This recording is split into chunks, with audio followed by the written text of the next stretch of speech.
It's Tuesday. It's Mark Pyers.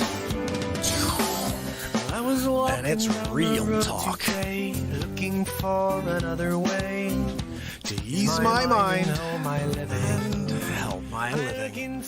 It's Real Talk. It's the daily variety show, Mark Pyers' Real Talk. I'm here to connect with you, to amplify your current state. And I'm here with you on Tuesday, day 533 in a row of the Mark Pyers' Real Talk show. That's right, people. We're live. Let's get into it. I'm just going to quickly log into all of our platforms so I can chat with y'all. And just remember, if you want to talk, you want to get into it, the Zoom platform is open. And head over to YouTube, subscribe and ding the bell. That's where the show goes. That's where everybody's gathering to connect and build positivity. So I hope you'll join us over there. And I'm going to go in there right now so I can say hello to everybody. And we're just starting off, guys. We're just getting going. Let me just turn down the volume there. So many perfect ways to spend your days with me. Whoa, something to live for, something to die for, yeah. Something to live for, something to die for, yeah. Denise is on already. Woo! Amazing how often I forget the old days, lying in the field under the sun while the birds fly around and sing. There's something to live for, there's something to die Loving the for, BeatSeat, yeah. guys. We're going to get into it tonight. I got the craziest face swap ready for you guys. Holy cow. I don't know if it's going to turn on. Hopefully good. Okay, it's not. So let me just tell you a little about this face swap. As you know, Trump just came out with this executive order for police reform. Did you guys see this? Police reform. Hold on. I'm seeing something that's bothering me. Let me fix this real quick. Hold on a second, peoples. I had someone the other day made a comment about how my backdrop. They're like, oh, wow, it's great. We could see Mark's backdrop, but then we could see, like, it's obviously not, where is he, like, in the basement? I'm like, yeah, I'm in quarantine. What do you expect? What do you want me? It's 11 o'clock at night, every night till 2, 3 in the morning. What do you want me next to my kids? You want me in the room right next door to my little sleeping children? There's something to live for, always. And this show will go. And I am doing it in my basement. You know what? I brought the backdrop from the studio so I could at least keep some sort of continuance, of the show. This is where we get it. Zabrowski's going to give it to us. Ready? Woohoo! I always love that. The woohoo. Such a powerful thing. The power of energy. The media understands that, right? The mainstream media understands the power of energy. And they understand the power of division. And the power of lies. And the power of just adding some flame to it by just reporting on it. I keep seeing the most ridiculous things. And when Hammerlin comes out in a little while, you're going to see. He's got a couple things to rip apart. Denise sent me a story. It's one of the topics for today, one of the stories. Look at my crazy head hair. Guys, I'm going to get my hair cut sometime in the next decade. I don't know. Get my hair cut by 2030. I'm trying to fix this freaking mop ahead. So check it out. You guys want to see the face swap? I'm ready to show it to you. This is today's face swap. Of course, you got to have your intro from good old Hammerlin Jameson in the studio, ripping the lid off. Donald J. Trump putting together an elite task force of special operatives. Thank you. Thank you. Please take a seat. Thank you so much. I'm here to talk about police reform. Of course, it's the hot topic subject out there, besides the race war, of course. But I thought what we should do is reform the police departments. And we're hiring some heavy hitters to help us on the streets. A couple that you may not know about. You've heard of Cobra, no doubt. Sylvester Stallone. He'll be coming out of retirement to play Cobra in the United States Police Force. We need to have all kinds of superheroes that are great police, like Dean Cain. Thinking about calling Dean Cain. He played Superman once as well. And also Steven Seagal will be coming out of retirement, taking his ponytail out and pushing people and flipping them over with his Steven Seagalness. And look, I'm thinking about also calling in Chuck Norris because, as you know, he was Walker, Texas Ranger. If we could use Walker, Texas Ranger to maybe help us save the police departments. So we're thinking big league. We'll bring in some serious cops. Even maybe, I know we had a problem, but I'm thinking about calling up Arnold Schwarzenegger, kindergarten cop. That's right. He is a very, very gentle police officer. Also, we're hiring Peter Weller. That's right, RoboCop. We figure maybe we could get RoboCop out there to start fielding some criminal activity. He doesn't see color. RoboCop does not see color. He sees crime. So I'm thinking about bringing RoboCop on and making lots of RoboCops. Look, it's 2020. Why don't we have RoboCop 2020? Peter Weller edition. I already called him. I already called Peter Weller. You called Weller? Yeah, that's right. RoboCop. I wanted to see if he has an interest in being a RoboCop spokesperson, somebody who can stand up in front of the crowd and give him a good old show. That's right. No racism here. It's RoboCop. He sees crime. He sees crime. I'm telling you, I'm looking forward to RoboCop 2020. You guys realize that this face swap opens me up to like 20 more face swaps, right? Hold on, why is that doing that? That opens me up to like 20 more face swaps. Think about that. Peter Weller. I got to do Peter Weller now. We got to bring Chuck Norris back. Maybe he's like on the flex spin or whatever the heck he was on. You remember that? So what do you guys think? Did you like that face swap? Dad, I know this head of hair is not getting any tamer. Kind of like the show. Show's just getting a little bit more crazy on a daily basis. Because, guys, as soon as Hammy comes out here for Hammer Time, he's ripping the lid off of it. And, you know, he'll be out in a little while. There's several stories that we need to rip the lid off of tonight. And we will do that. Of course, it's also music night, like it is every single night on the BeatSeat. So I think we should get into that first, and then we'll get into the news. We'll get a little Hammer Time.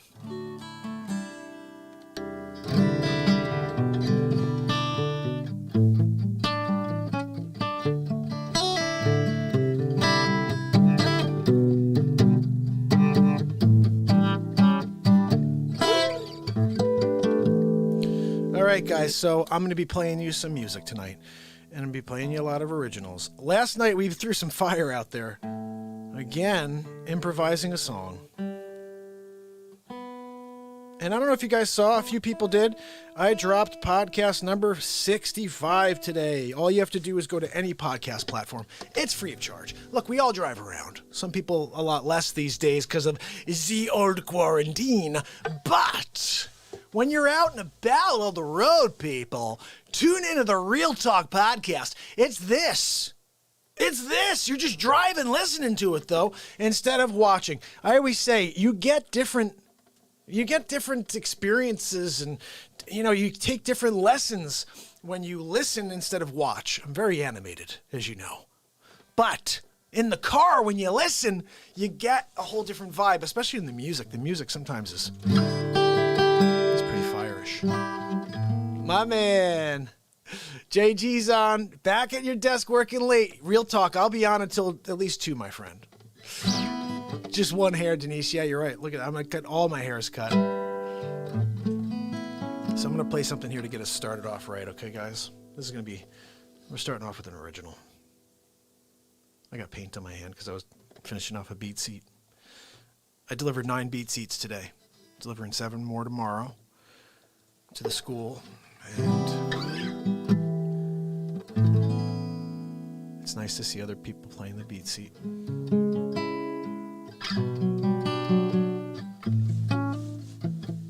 So check this out. Here's the concept for us to start off the evening. It's a dark world we're living in. We're looking for people to shine some light, okay? And if we start opening up our hearts to those around us and thinking about how we can do something positive instead of shutting down. Don't shut down. And so the key word here is you. If you start thinking about somebody other than yourself, you start thinking about that person. I'm thinking about you, okay? This is called you.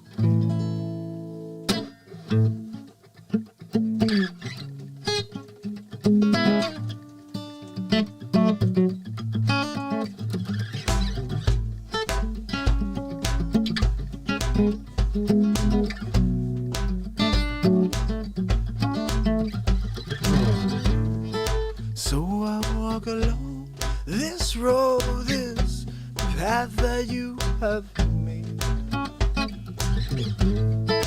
And though the fall was settling, the wind began to rain. Reflecting thoughts of innocence, no reason to complain. Maybe things will open up, sleep in peace, the thoughts of me and you. And this love will guide us through the nights. Our hearts, love burns, deeper love and deeper love. My heart seems to grow when I'm with you. On my trouble seat, down to my grave. Repeating the same old song, same words. Come on, soothe my soul. Oh, I need love. Well, won't you take my hand and outline something new? Baby, things will open up. We'll sleep in peace, the thoughts of me and you. Oh, and this love will guide us through the nights. Our hearts, love burns, deeper love and deeper love. The heart's love and the wild spins when you're around. Love's the very word when I'm with you.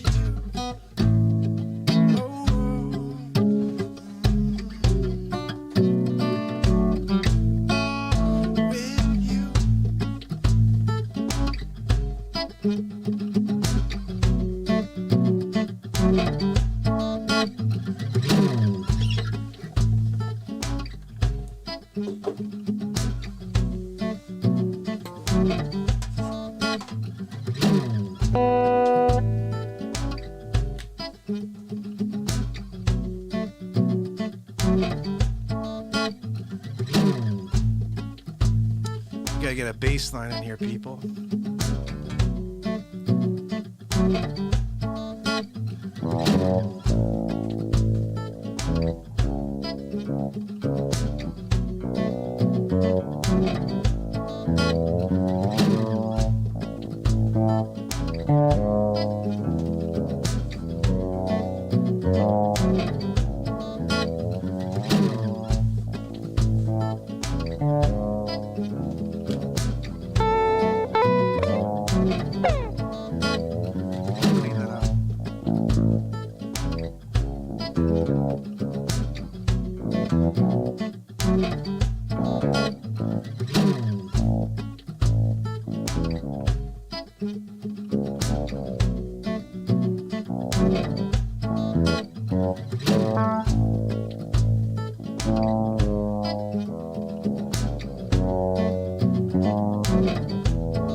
That's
what we need, guys.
bodies are the best one. We love for our time. Say your goodbyes. So I'm you. Oh, yeah. Oh, oh. And I'm with you. Oh, now. Oh, oh, oh. With you.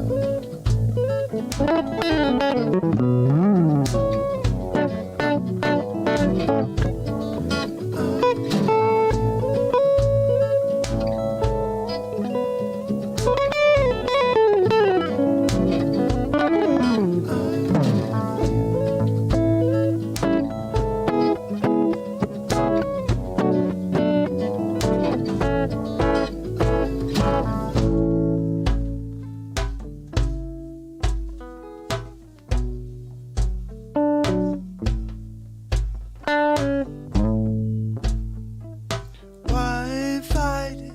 This love feels right. Our bodies, they're up as one. Love for right time and say our goodbyes with you. Oh, oh.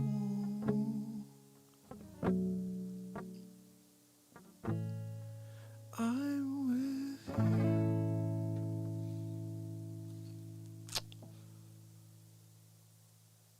I'm with you. Are you with me? Because we can make a change. We can change the script very quickly. It starts with you. It starts with us. And the mainstream media is gotta be shut off. Shut off the negatube. Let's turn on Real Talk. Let's connect, people. Woo! My man Chip Chaps. He's making cooking steaks. He's cooking them backwards. I don't even know how you cook a steak backwards, Flipper. But I'm saying, good for you. So that's a song. I wrote that song many years ago. I never play it the same. Every time I play it differently. That was a good example of that. I think we tore it up a little bit there. What do you think? You guys want to hear some more? Or do you want Hammerlin to come and rip the lid off of it? He's going to rip the lid off of it. The fake news. That's right, HammerTime. I think Chippy wants Hammerlin. I think we're going to play one more song for you and then HammerTime. It's HammerTime. I'm making this hair. I should make this hair as crazy as possible for every show. Until I get my hair cut, I'm just going to come out and just be like, get that head. Nice head. Well, guys, had a head like a watermelon. Want to crack it open, seedless kind. No seeds inside this guy's watermelon head. Well, we have the jazz guitar in our hand, right? So we should probably tear something up. Let's tear something up, people. On the jazz guitar, we're going to tear it up like it's going out of business.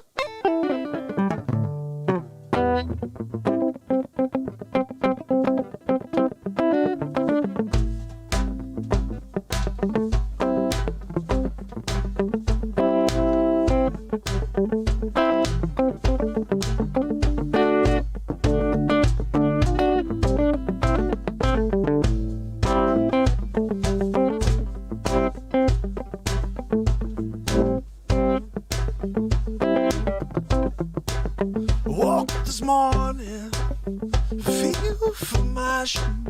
That's when I realized that I'm walking blue. Woke up this morning, feel for my shoes. Worst damn feeling I ever had.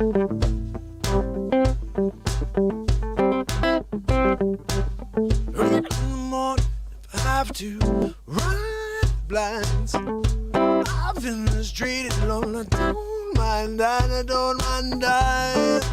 Whoa, whoa, whoa, whoa. down with the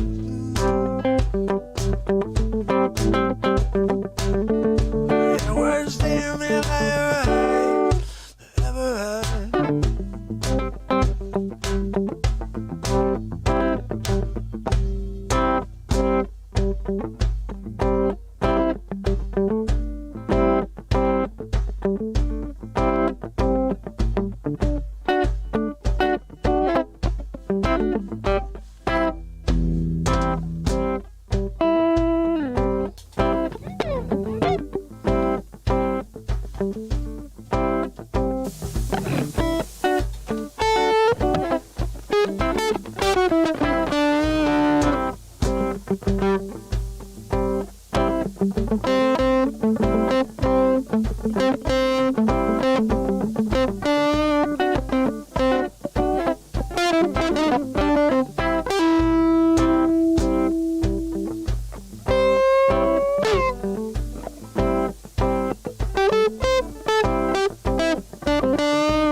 I got the walking blue.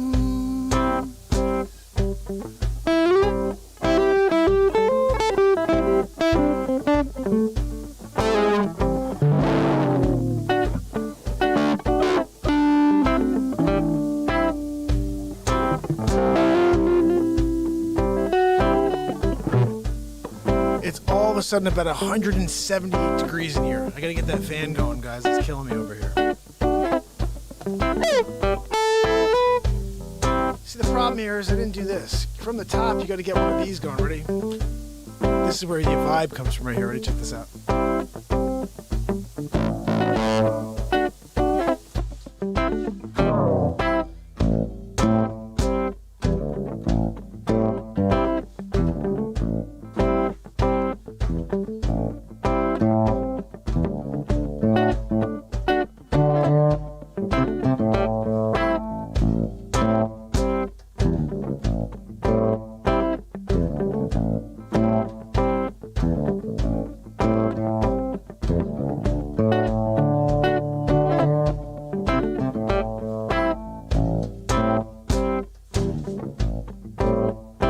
Now I gotta get a little bit more of a vibe going, right?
on Pete. How about we go with the muted trumpet? Ready?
It's kind of crazy when you get that muted trumpet, right?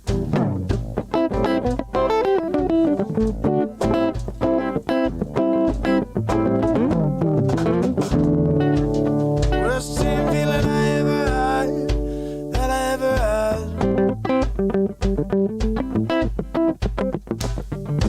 Woke up this morning, feel for my shoes.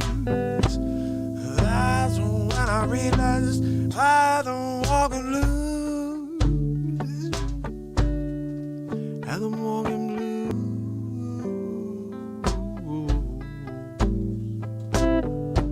It's the worst thing, feeling I ever had.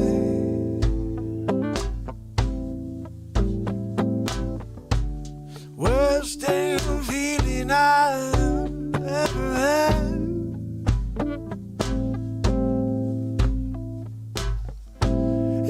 Morning, ride the blinds. I've been mistreated in that dark, rally. Whoa, down by the blues.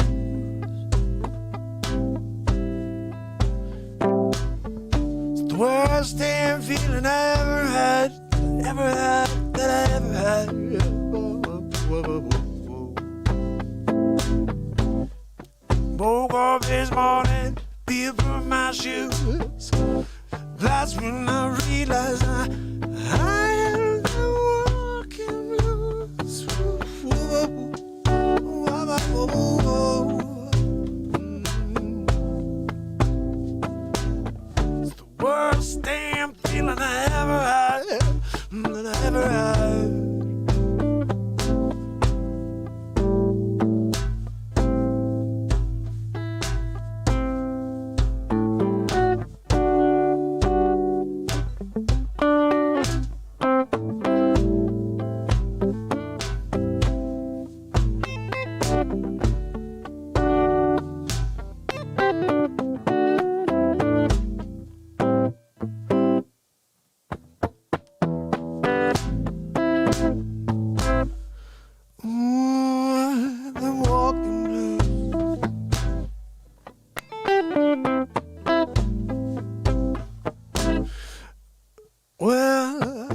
Worst damn feeling I ever had. I'm walking blue. I don't know where we went with that, but sometimes it gets okay. There were some parts that were okay there. I'm just saying. JG, you're right. I should just let the thing grow down to my shoulders. If I can still get it to go as low as I can. You also don't want to be the guy who's like trying just desperately to grow his hair, but it's just not working. You know, you're like, hey buddy, yeah, it's not working. All right, just stop. Just stop now.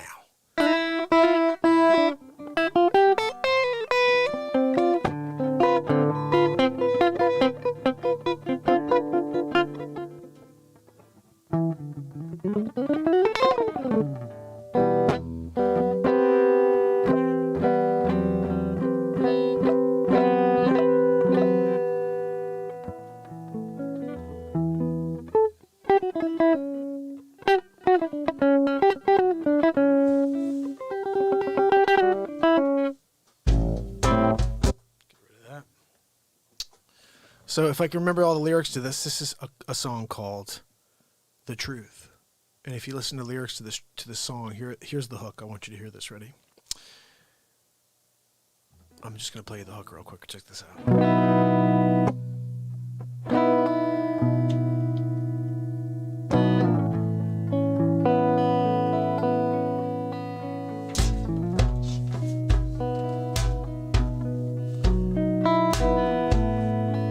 Here's the hook.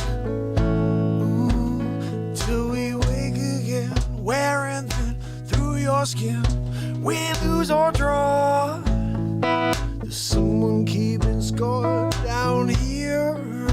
There, it doesn't matter till your dying day. That's why you gotta give it to people the way you want it back. You see, there's nothing there about color. There's nothing there about someone's skin color. You got to give it to people the way you want it back. Give it to people. Not give it to, white people, give it to somebody different. No, we are human beings, okay? I'm sick of the division. This was created by George Soros, and everybody's out there like championing this Black Lives Matter, but it was created by George Soros in order to create division. And then everybody gets offended when you say all lives matter. I'm sorry, we are human beings. It is all lives matter. You guys want to divide us. You want to make yourself seem inferior when I want to call you my brother. I want to call you my sister. Like, what is this? Let's go backwards 100 years. You just had a black president for 8 years, and you're going to all of a sudden call the country racist. Where was it when Obama was in office? Everybody loved Obama. No racism then. Everybody calls this president racist, but go watch him speak. Everybody takes clips of him. Go watch the full speeches.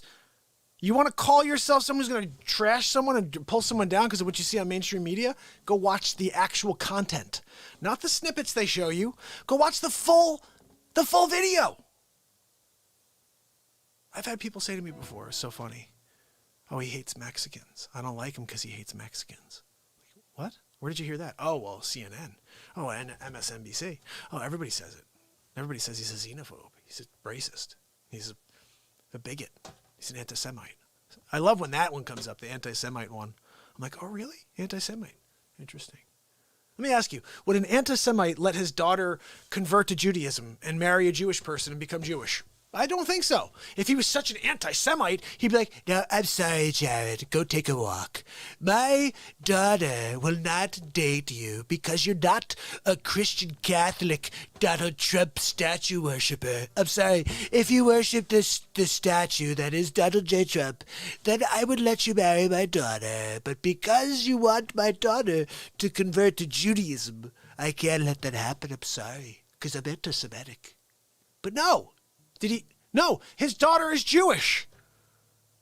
His daughter is Jewish. His son-in-law is Jewish and is like his right-hand man in the White House. But yeah, he's an anti-Semite. He's a xenophobe. Look, the one thing I will say is the guy's a bit of a scum. Yeah, what are you going to do? Look, billionaires, they all kind of do some weird stuff. I'm not going to fault him for something that I don't know his personal mind, but I'll tell you what. As long as we keep fighting the good fight and fighting the darkness of this world, I don't know, guys. You should be paying attention. There's so much darkness being hurled since November 9th, 2016. It's been nothing but a lead up to this moment that we're living through right now. And the hatred is it's at the highest point I've ever seen. And it's funny that for the first 500 plus days, 400 days of this show, I didn't talk politics at all because it's so negative. I didn't want anybody to be like, oh, well, Mark is he supports this guy. He doesn't support that guy. Look, I'll just tell you what, I will never vote for Sleep Sofa Joe. I'm sorry. The guy is a sleep sofa. I want to fall asleep when he comes into the room. And I think he's going to fall asleep during one of these next couple of interviews. Although apparently he's on adrenaline. What is it called? Adrenochrome? Chippy, what is it called? Adrenochrome? Because apparently he's on adrenochrome. Because the dude all of a sudden is coherent. I'm like, wow, Sleep Sofa Joe sounds awful coherent all of a sudden. He's like, look, I'll tell you what. We're going to take down Donald Trump, and everything he says is a lie. I'm like, all of a sudden he's going after Trump. And I don't remember him doing that because, honestly, I think he's kind of rubbish. I think the guy's done nothing with his career. This is a career politician that's done absolutely nothing. Go and look. He's like, look at my record. Your record's crap, sir. Your record is crap. You're not a leader. You're a follower. Remember all the lyrics to this. This is What a the song hell? called "The Truth." And if you listen to the lyrics to this song, listen. I don't know what the hell happened there. My foot pedal just kicked in. Bottom line is this, people. Okay, Sleep Sofa Joe. I don't know what the hell they're thinking about. Yeah, it's adrenochrome. Chippy told me. I don't know what this thing is that you guys got going for him. It's like, I hate this guy so much that I'm going to put a sleep sofa in office. Like, really? And here's the crazy part, guys. He's going to pick some stupid VP, and that VP is going to wind up being president day 3. Because by day 2, he forgets his name 1,000%. They stop giving him adrenochrome the day he gets in office. And he's like, how? Where am I again? I forget. My name is Sleep Sofa Joe. Look, I've been running for hall monitor my entire life. I'm going to go and see if I could join the Rotary Club.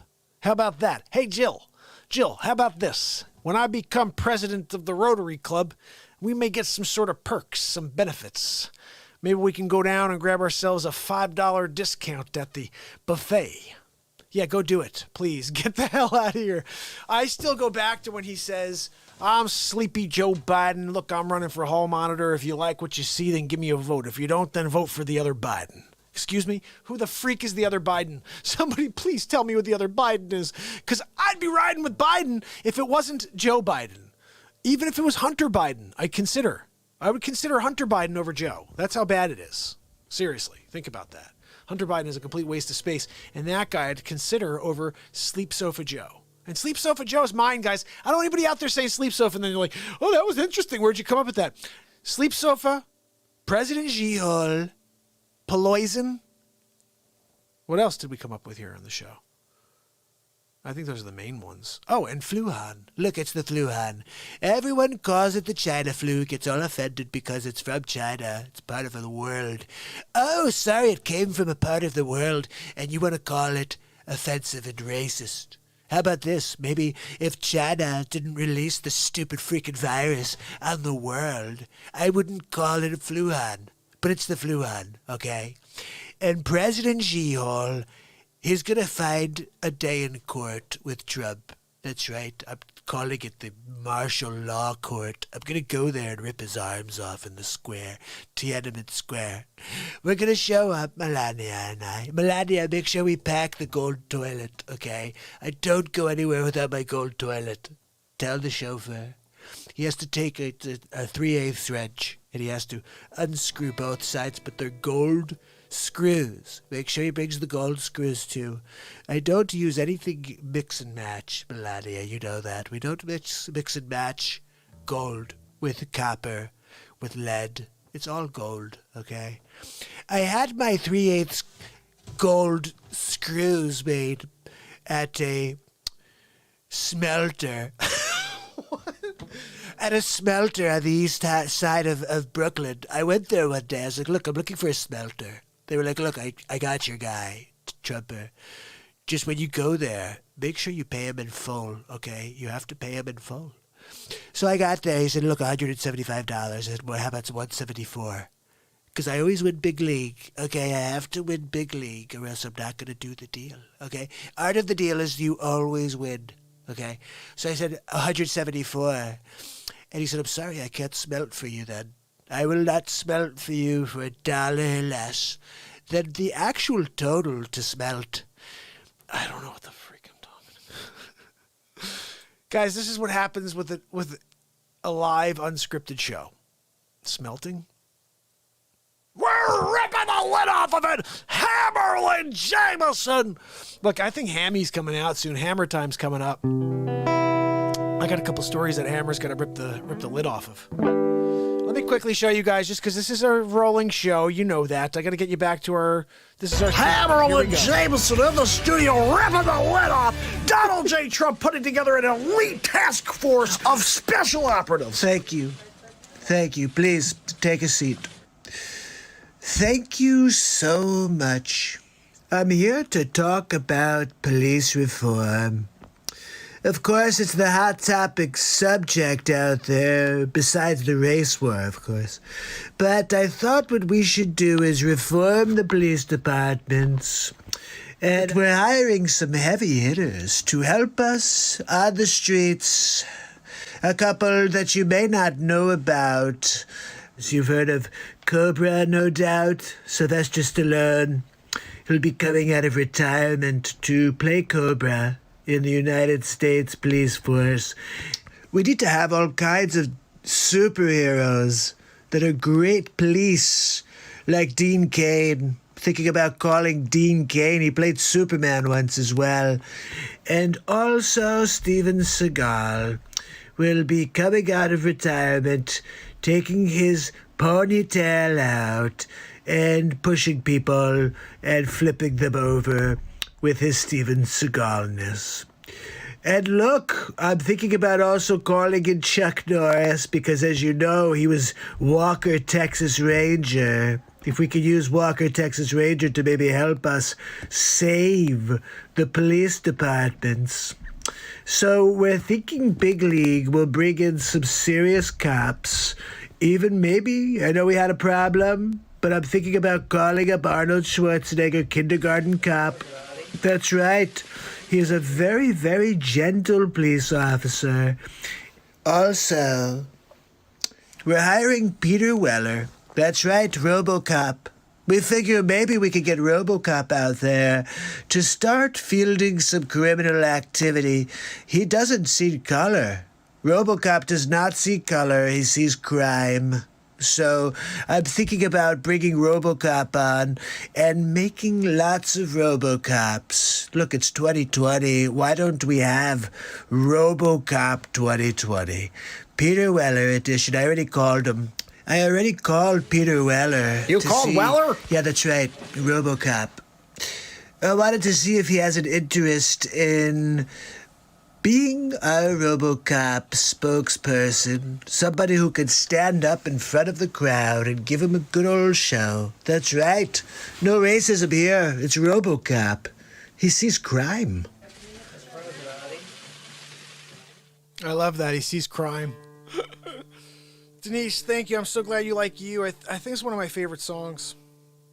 I'll tell you a little side story, okay? So I went to L.A. The only time I went to L.A. in my life. I went there with my guitar and a dream. I was 26 years old, I think, 25. Yeah, 25. Maybe even 24, okay? 24, 25 years old. And I went out to L.A. to perform in a talent competition. And it was something like 1,200 singers, 1,200 actors. It was like a couple thousand people. It was crazy. It was like pre-America's Got Talent, but it was basically like America's Got Talent. And somehow I was recruited to go to this thing because I was out there doing a lot of stuff. And so I went out there, and this is how everything got rolling, okay? I go out there, and I played You in front of 5 judges. And I was selected with maybe, 20 people to go to the next round. And before you know it, I wound up in the finals, okay? It's me against 2 other people. So it's I'm the top 3, at least. I know that, okay? And so I go in there, and they loved the song You. They're like, oh, this is great. So this guy Mose, I don't want to say his name. So this guy I meet, this guy that I was going to sign a record deal with, I meet him there at this place. And he says, just go up there and do the same thing you did for us. Because now you're getting up in front of thousands of people on a stage with your guitar. You get to sing that song or a song for the crowd. Well, I had this idea that I would play 2 songs in one. I don't know why I thought this, but I was like, it's because it seems like it's the same key. Somebody tells me, Chippy, tell me if this is, Denise, is this in the same key? I don't know. But to me, this seemed like the same key. So you got You, which is...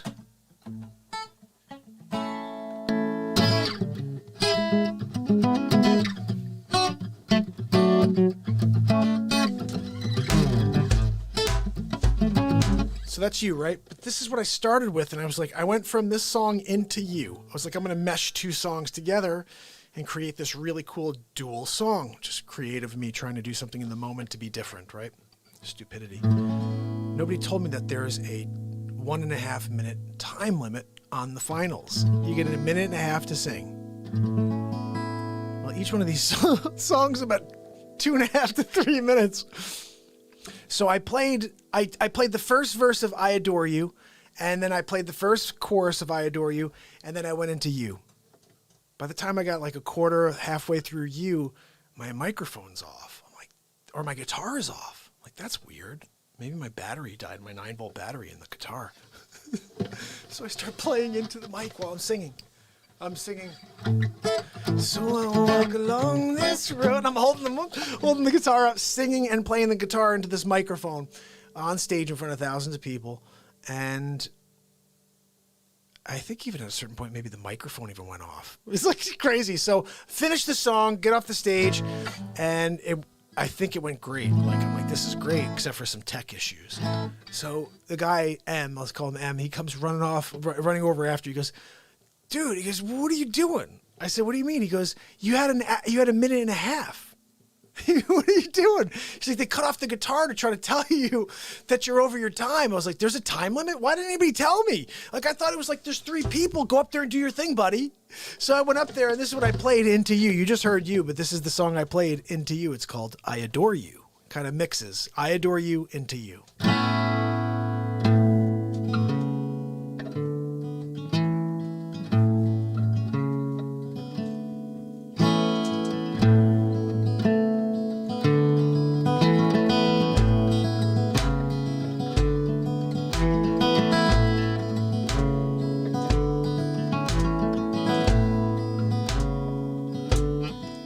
Stand on the ground,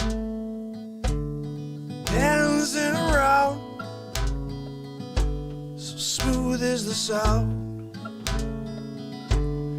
when you're around me. It's the way that I feel when I look in your eyes, the way I know everything's gonna be alright. I adore you, I adore you, I adore you, I adore you.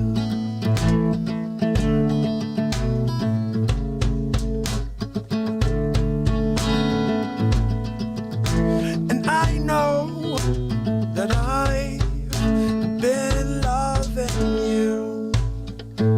I feel like my heart runs away, and I will not be afraid.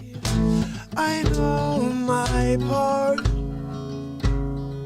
and I will not be alone, 'cause I adore you, 'cause I adore you.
Stand on the moon, I'll see you soon.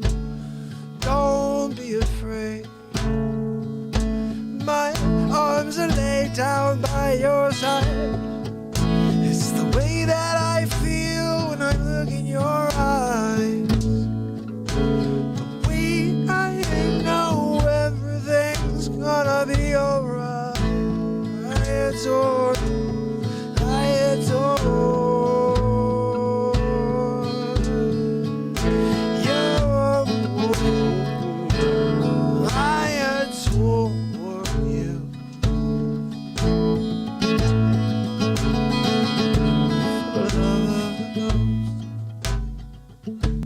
Love of the ghost, the love of us. I need you. I want you. I know we'll be okay. 'Cause I adore you. I adore you.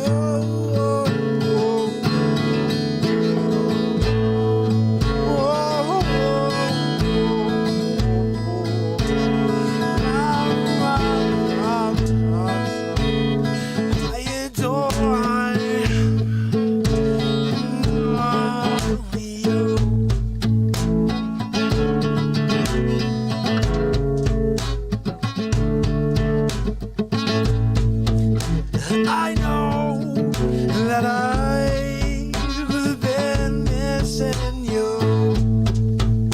I feel like my heart runs away and I will not be okay. I'm finally mine and I will not be alone. 'Cause I adore you. Only I adore you.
It's a good tune. So I tried to play that one into the next one. And obviously, as you can tell, that song gets a little, like, it gets hot. You know, I just want to keep playing and just rolling into something new. And bottom line is I took second place. And the only thing that would happen if I got first place is I would have gotten, there was a guitar they were giving away, but it was a lefty guitar. And I was like thinking to myself, I'm like, why? First of all, why would they get a lefty guitar? It was a black lefty guitar, acoustic guitar. And I was like, I'm sure I didn't, in my mind, I wasn't thinking this, but I'm like, I'm sure I could have just said, look, I'm righty. Can you exchange it for a righty? But that's the one thing I would have gotten out of it was a guitar, because I still got the contacts. I still almost signed that record deal. And I took second place out of like 1,200 people, which was pretty cool. It was a confidence builder for sure. And the one thing I could say about the guy I was working with there, I was trying to get this deal together with, he loved my Christopher Walken. He would just go around and introduce me. He was like, hey, do Walken for them. The guys was going down, look, hoping to get a record deal. Yeah, Los Angeles, first time in the smog of Los Angeles. I saw people, they got sticks up the butt. If you want to talk to, they talk like they so much better than you. What do you do? What kind of car you drive? Well, right now it's a rental car. All right, let's play something. So we're on original night, basically. Guys, I have so many pretty songs. I'm just going to play some more for you, okay? I hope you don't mind. I know you're used to hearing covers, but I'll tell you my philosophy on covers. My philosophy always on covers was this. Somebody else wrote it. Why the hell am I going to focus on something else that someone else wrote? I'm going to just write something of my own, and then I would just write a song, and great stuff would come out. Like...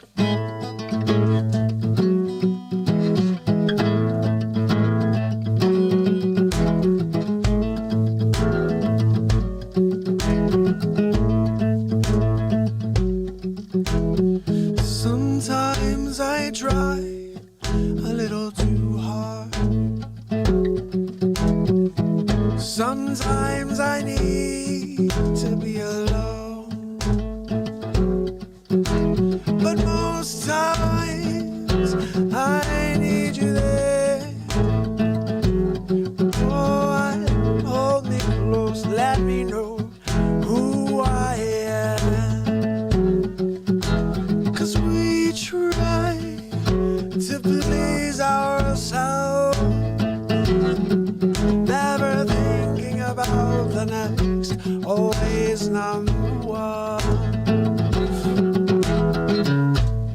And I don't know why we are here and the stars are in the sky, and I'm not sure if we can change, but you know I'm gonna try. I just want the best for you and me. For you and me. For you and me. Yeah, yeah, yeah.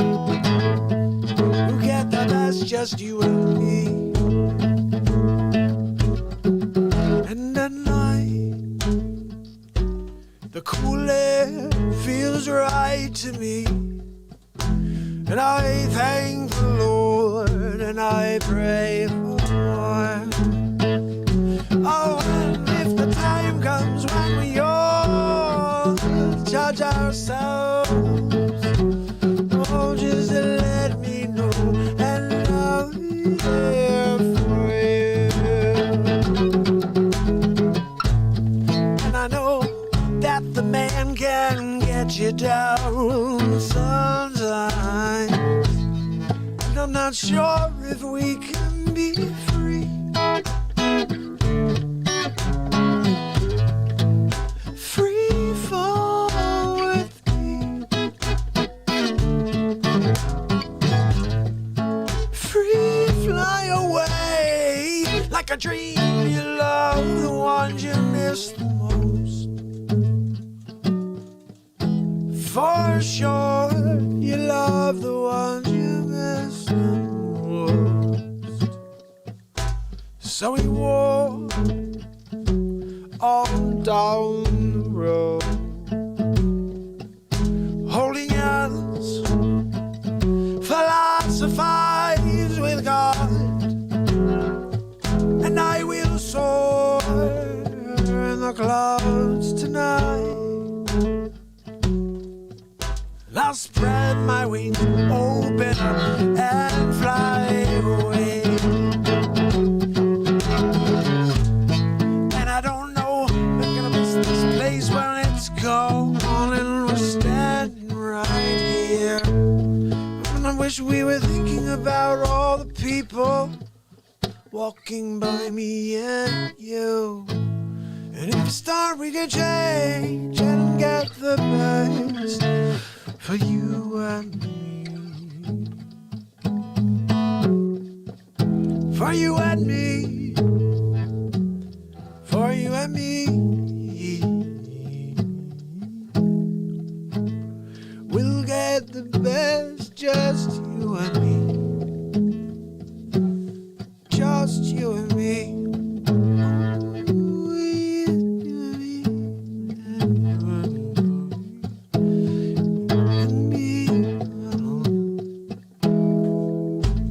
We'll get the best, just you and me. Again, great song. Came out of the moment on December, what was it, September 21st, 1999. I wrote that song. You kidding me? Let me see. Wolfgang had something to say here. And then, oh, no, Cheryl, don't leave because of somebody saying something on the chat. We need you. Let's see what you said back here anyway. If you counted crimes committed by cops, our crime rate would be off the chart. Well, Wolfgang, I do want to say something that's kind of interesting. I did get it. I think it was from Denise. No, I don't know who was it. Somebody sent me something today, and it was a video. Let me first go back over to this. Hammerl and Jameson in the studio ripping the lid off. Donald J. Trump putting together in a... Look, we're going to get to that in a minute. Hammerlin's going to come out here, and he's going to handle some of this news, because there is a couple stories in here that may relate to what this is being, what Wolfgang is talking about over here. Bottom line is this. There's some shady stuff that's been going on out there. One of them was a video I saw where police officers in New York City were breaking into places. How about that? Video where you see these cops cutting open, like, the metal grates on outside for the buildings so they can go into, like, jewelry stores. And there's a guy, he's like, I can't believe I'm watching this. Look, those are cops. There's 5 cops standing there with the, the jaws of life thing. Like, they're cutting open this craziness. And so I'm wondering if there's a lot of stuff going on. I mean, they're looking the other way. Someone brought up a point 3 weeks ago. You get arrested if you wanted to go to church. If you went outside and you were congregating with people, they would arrest you. Now there's cops. You see them standing there while people are writing Black Lives Matters on the sides of buildings, and they just watch them. They don't even move. They don't do anything. They don't say anything. They don't say, hey, stop, nothing. They just sit there and watch. And it's I get this impression that there's like this memo that went out, and it's coming from George Soros or something, or I don't know. All I know is that it's a really weird situation where people are just standing by, police officers standing by, not even just saying anything. Like, look, don't graffiti the side of that building. They're just standing there. I couldn't believe it. Something else that came up. A few things came up. Malik Obama. You guys know who Malik Obama is? Barack Obama's brother. He's on Twitter. Guys, you guys see what this dude's posting. First of all, can I upload this? I got to show you something. This is going to blow your mind. This is going to freaking blow your mind. Barack Obama's true birth certificate. I have it right here. Check this out. This was on Malik Obama uploaded this. It's going to blow your mind. We're going to just pop this up there because we might as well just get into the crazy stuff, right? Obama birth. And look, it doesn't matter anymore. The dude was already president, but the bottom line is he never should have been if this is really true. And let's just see what you guys think. I like to bring you in here and see what, I want to get your impressions on this. Do you guys think this is really something that happened? If this is made up? Do you think this is modified in like Photoshop? Because what I'm about to show you looks awfully real. Check this out. I'm going to just type this in. All right, check this out. Nope, that's not it. Where is it? Give me the Dropbox. Where is it? Did it go? It should have gone in there, people. Playbowl. Let's see by date. Okay, I got it for you right here. You guys ready for this? You guys ready for this? All right, check this out. You tell me this is fake, okay? You tell me this is fake right here. Certified copy of registration of birth. Let's go through this.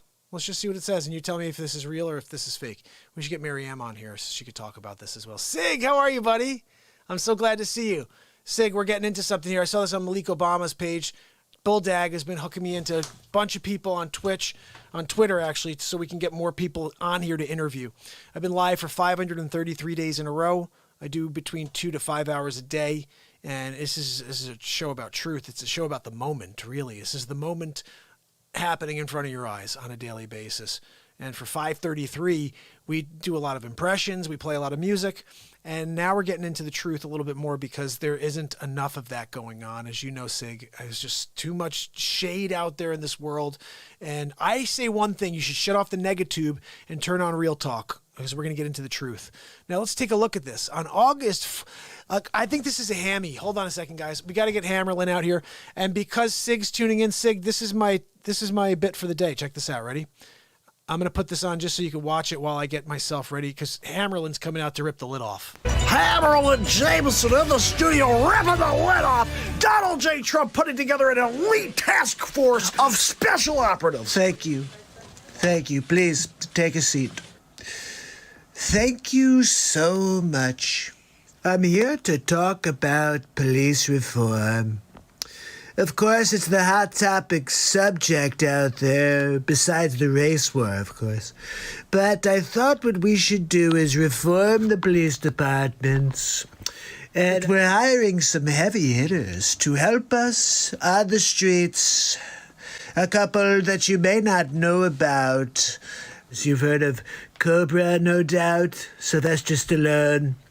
He'll be coming out of retirement to play Cobra in the United States Police Force. We need to have all kinds of superheroes that are great police, like Dean Cain. Thinking about calling Dean Cain. He played Superman once as well. And also Steven Seagal will be coming out of retirement, taking his ponytail out and pushing people and flipping them over with his Steven Seagalness.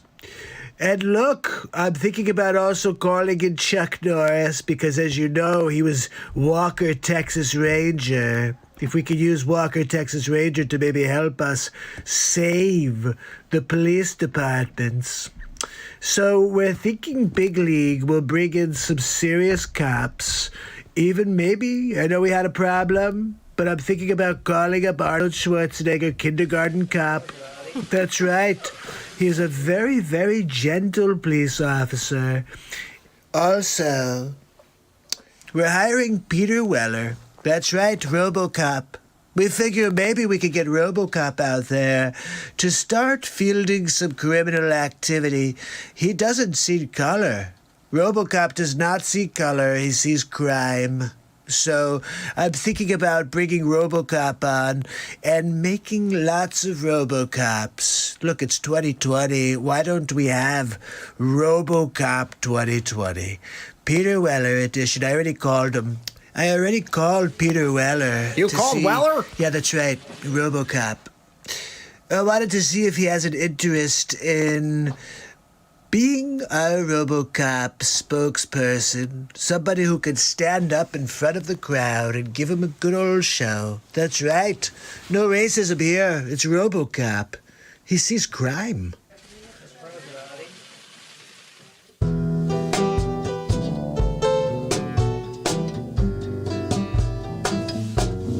It's Hammerlin Jameson! We're ripping the lid off the fake news here on Real Talk every single night. We gotta get right into it tonight, people. We've got a crazy story from Malik Obama. Of all people, Barack Obama's brother is on Twitter. I'm sorry, this is me. Barack Obama is on Twitter, and right now, Barack is on Twitter, but his brother, Malik Obama, is dropping serious hints that Barack Obama could be from Africa and not from Hawaii, as he told the people before. So guess what we're going to do? We're going to rip the lid off of it here on Real Talk. Let's see if we can get into it, people. Check it out. I see a little something here. We're going to start at the top here. Certified copy of registration of birth. Coast Province. Did you see that above on the top there? It says Coast Province. Make sure you know that it's part of the Coast Province. So Dayton Place of birth, August 4th, 1961. The Coast General Hospital in Mumbai. That's right, we're ripping the right off of it. Barack Hussein Obama. He was a 26-year-old, it looks like he's a student in Candlehanian Village. He's 26, and he was marrying a Stanley Ann Obama. Oh, wait a second, I'm sorry. Stanley was the husband and father. They should have given this to me sooner, but unfortunately, on HammerTime, we get stories in real time. So let's get back to it. The year was 1961, and the father, Obama, says he's from Honolulu, but this is a birth certificate from the province in the Republic of Kenya. That's right, people, from Kenya, and we're ripping the lid off of it. Hammerlin Jameson, look, I'm live with you here to rip off the lid on all the fake news, and we gotta give it to you straight, okay? Bottom line is this right now, okay? The fake news media is telling you one thing, and what you should be saying to yourself is it's the complete opposite. Whatever it is, if they say it's yellow, it's really blue. If they say it's blue, it's really yellow. Okay, Hammerlin, I'm ripping the lid off of it every single night here on the Real Talk program. Let's get into it. Okay, first of all, I'm having a problem here with my face today. Let's see if we can get into the news, though, because we have some stories. The NYPD says no criminality after officers fall ill after drinking milkshakes at Shake Shack in Manhattan. It looks like they had some shake crabs. Oh, Hammerlin Jameson, we're ripping the lid off of it. Shake craps. It's a new thing. Don't go to Shake Shack if you're a cop. You will get the shake craps. Let's move on, people. Next story. This is a good one over here. So, fired Florida data scientist creates competing COVID-19 tracking site and suggests that the state is hiding some important information. I'd read it, but I really don't care that much because it's a bunch of horse crap. This was made in China, and it was shipped here. They probably went and delivered it themselves, the Democrats. They're like, look, the impeachment didn't work. We need to get a virus, a global pandemic. Let's send some guy over there to go to a wet market and take a poop in the market and leave a little coronavirus at the same time. The guy's name was Bill Gates. That's right. That's right, Bill Gates. He went to Wuhan. He was there anyway. Oh, Hammerlin Jameson, we're ripping the lid off of it. Bill Gates was in Wuhan. He was there. He was at the virology lab. It's coming together right here on the HammerTime show. That's right. Bill Gates goes to the Wuhan fish market after he stops by the virology office. He's like, hey, how's the guys going? He's probably more like, hi, it's Bill Gates. I just wanted to stop by and see what's going on.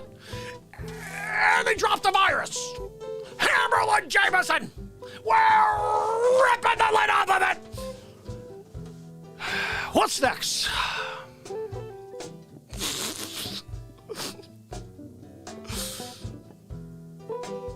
What the heck? HammerTime's got a little problem with his mustache tonight, people. Next time I gotta put more tape on. That's what we gotta do if we want it to work. Now, this is the last story of the day, people. Let's see what it is. What do we got? Oh, Democrats clarify that Black lives will only matter until November. That is actually a real story right there, people. Now, this is, of all the stories, the one I'm actually going to read for you in the moment right now. Let's check it out, because it has to do with Nancy Pelosi. Here we go. Democrats clarify that Black Lives Matter only until November. Hammerlin Jameson here to, well, that's right, rip the lid off of it. Let's see what you have to say, Pelosi. Look, I told you guys, it's Nancy Pelosi. Everything she touches is poison, so she's Pelosi. There we go. A team of political experts released its latest prediction on Black Lives Matter movement today, saying the group's current surge will likely only last until early November. Hey, Jim, what happens in early November? Oh, that's right, there's an election. Oh, interesting. The experts say after the votes are cast in the 2020 election, politicians will have no need for the black community and everything will go back to normal. So wait a second. Jimmy, let me ask you a question. So if there's a young boy who's shot in the street by a white police officer, is that going to be a part of the Black Lives Matter movement on, say, December 14th? Oh, no, it won't? They'll just completely ignore it? Oh, okay, so right now they're making a big deal out of it. They're giving you all the media exposure. But as soon as there's a new president in there, it's going to wind up being like the white people that are shot nobody gives a crap about, right? Oh, thanks, Jimmy, for clearing that one up. Okay, so the popular civil rights group also made headlines in 2016 and 2018. And this is from Nancy Pelosi, and I just want you to hear these words very quickly, people. Ready, Liz? We have to pander to them.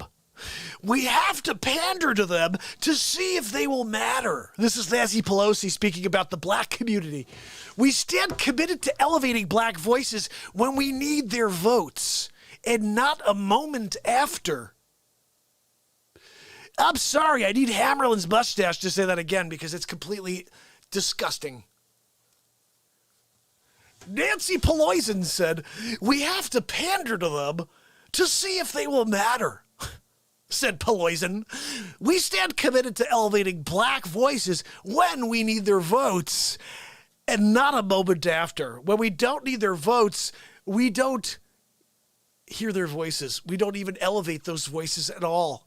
But if you guys do recall, Pelosi was on the other day telling you the tactic of the Democrat Party, and that is to create falsehoods, false stories about people, and then they have you write a story about it and validate.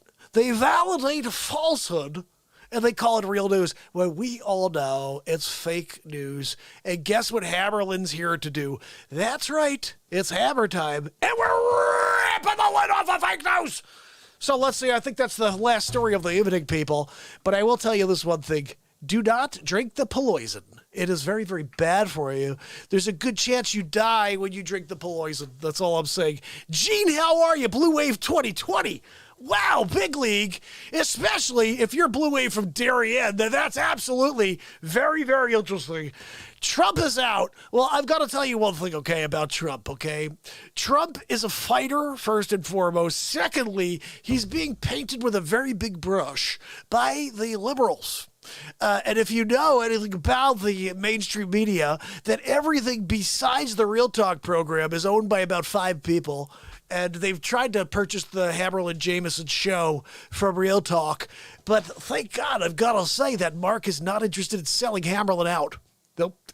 He says, look, Hammerlin, you've got your opportunity to come here and speak your mind. Okay, you could come out here and ripple it off of it, and nobody's going to stop you, Hammy. Okay, if you go to a Fox News, if you go to this crap news network, the CNN, they're going to limit your exposure and your ability to speak truth.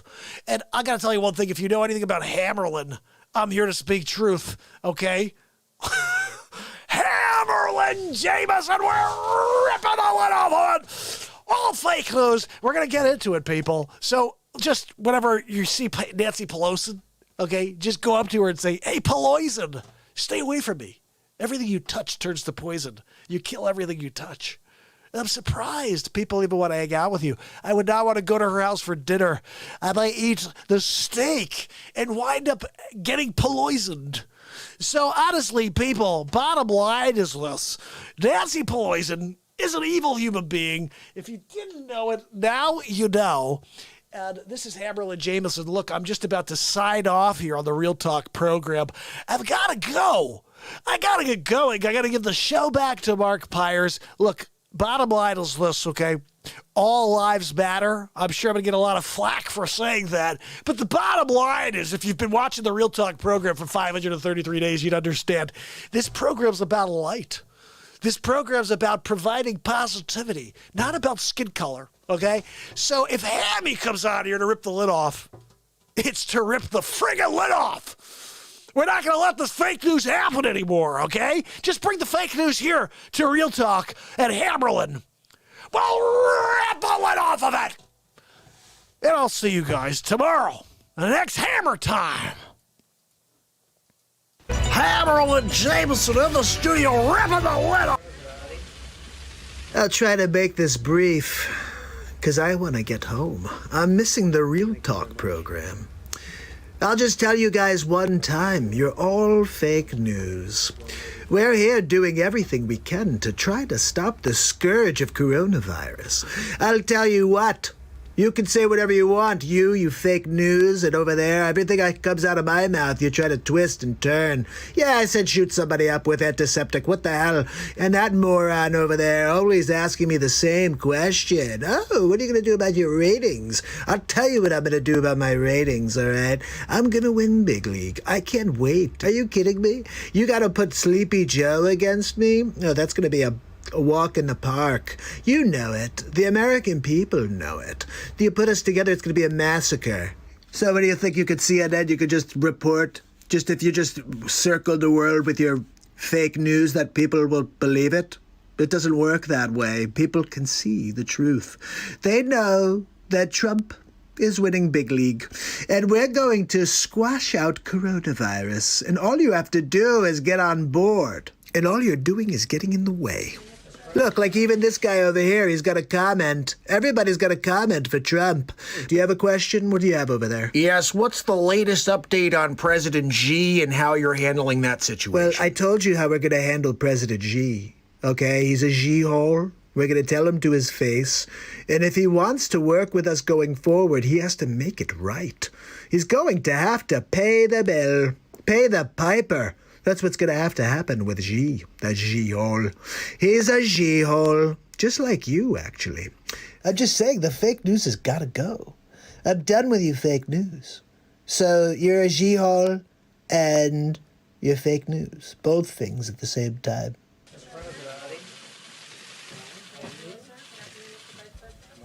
There we go, people. What did Hammerlin have to say today? Sometimes he just kind of goes off on his own. I gotta give him some room. I walked away. But did he talk about the Obama? Did he talk about the Obama birth certificate? Because I've been wanting to talk about that myself, and I hope he at least shared some of that with you. Bottom line, I think the dude was born in Kenya. Did he show that to you? Yeah, born in Kenya, not born in Hawaii. No, that's all made up. They forged a document, make it seem like he was really born in Hawaii. Dude was born in Kenya. I was born in Kenya. And can you prove it? Yeah, I can prove it now. I got this over here. Did you see this? Barack, your brother sent this. Oh, that's not supposed to be out there. Yeah, I know. You didn't want this out there, did you? Do you know your brother Malik? Do you know who that is? Yeah, I know Malik. Yeah, he's the one who delivered this to everybody in the world on Twitter, okay? I'm the one talking about it here. I don't know if anybody else is talking. I'm talking about it. Okay, because bottom line is, as the president of the United States of America, you need to be born in the United States. Okay, if I was born in Portugal like my father, I wouldn't be able to attempt to be president one day. And you know what? I would never be president. There's no way I would ever want to be president. It's ridiculous. The way people treat you, are you insane? And here's from somebody who wants this entire world to love each other. I would never take that job. There would be so much hatred thrown at me for being the guy who wants everybody to be happy. Oh, we got a guy in office who just wants to bridge gaps. We got to get him out. It's almost as insane as getting a guy out who brought the tax rate from 35% to 21%.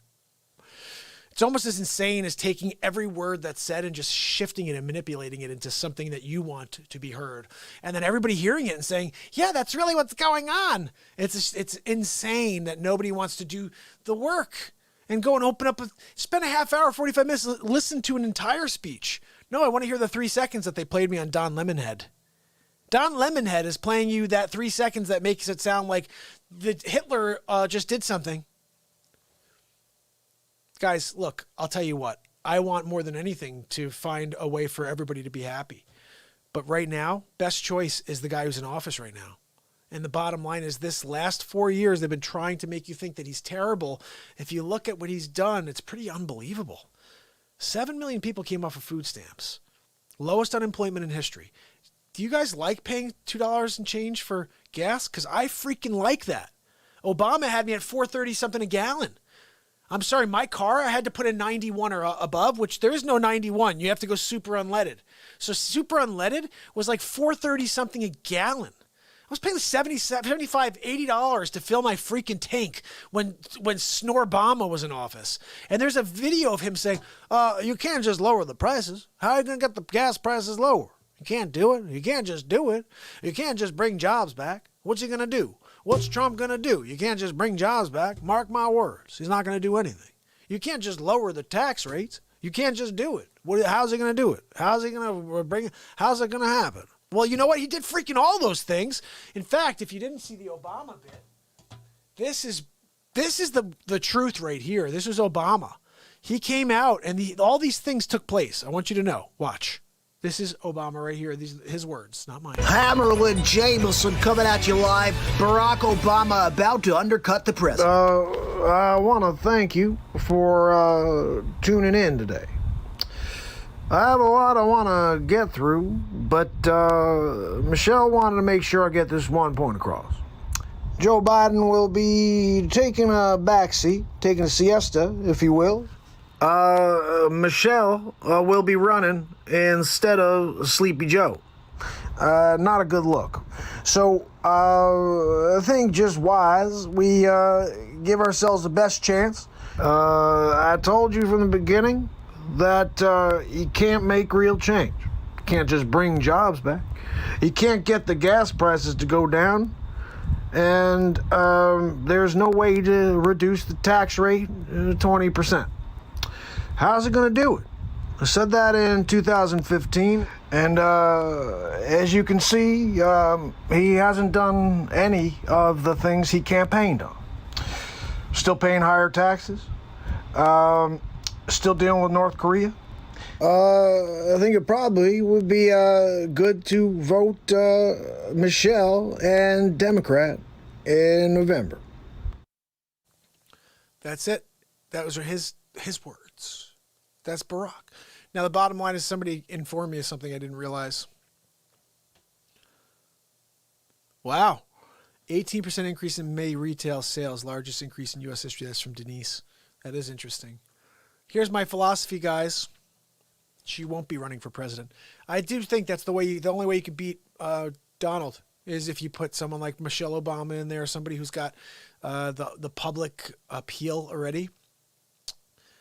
But apparently there's a little bit deeper of a story behind Michelle. There's apparently someone named Michael that you may want to look into. I think it's all just made up. Seriously. I mean, I don't know though, but seriously. Here's the story, just in a nutshell. Apparently, Michelle Obama is really Michael Obama. And that she's hiding something in the pants. That's all I'm saying, okay? I don't know. I'm just telling you what I heard. This is the first time I heard it in my life. It was the other day. Someone said that. And I'm like, what? No. And then I start looking at the cheekbones, looking at them like, I'm not. No. And looking at the thigh. No, I'm just kidding. No, honestly, I don't know. I don't care. I honestly have never cared about any of that. That's why I think it's funny. As I was growing up, and as a kid, I used to just have this, my heart was always open. Like, look, if someone likes someone, that's great. How wonderful is that to like someone, to love someone? Same thing. Skin color. I think it's a weird thing that we are so judgmental. We are so judgmental as a people. Oh, I'm going to judge her because she likes her. No. What? She likes someone. How about that? We get this short amount of time on this planet, and she likes her. Good for her. She found someone she likes. You know how hard that is? No. You better fit into our mold. If you don't fit into our mold, then we're just going to ridicule you. We're going to make you feel like you don't belong. And then maybe you just want to leave, or maybe worse. Maybe you lose your interest to live because of the way everybody else treats you. It's a rotten world. People don't pay attention to how they treat others. And this is specific right now because of this election year. And I hear just idiots. Everyone's an idiot.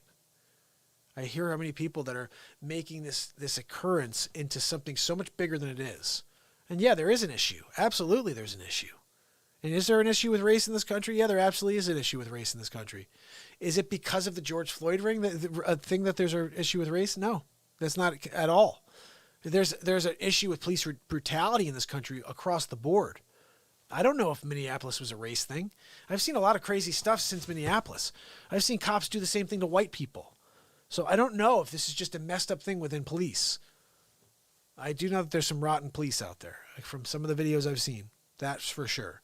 Racism? Yeah, I'm sure. There's racism in every single profession, people. Someone put up a really cool meme today. It was pretty interesting. They said in 2001, when terrorists took down 2 of our buildings and killed almost, I think it was 3,000 people, the left came out and said, well, you can't judge an entire race for a few bad eggs. And now they want to judge the entire police across the country. We're going to judge them all. It's just so one-sided. I just don't understand why nobody else is talking. Even I want the people who are on that side to be like, yeah, it is. It's so one-sided. Yeah. Like they don't give you any attention to anything good. It's all negative towards the Republicans, towards conservatives. And then the liberals, just everything, they try to make every piece of crap look like gold. And if they happen to actually have something good, ooh, you'll hear about it for 6 years. Oh, yeah, remember that one time we had a pear grow? Yeah, I freaking remember the one pear that grew. I also remember all the rotten fruit that you promised people. Then you gave it to them, and then they had worms in their mouths. Jerks. Here's the thing that I don't understand.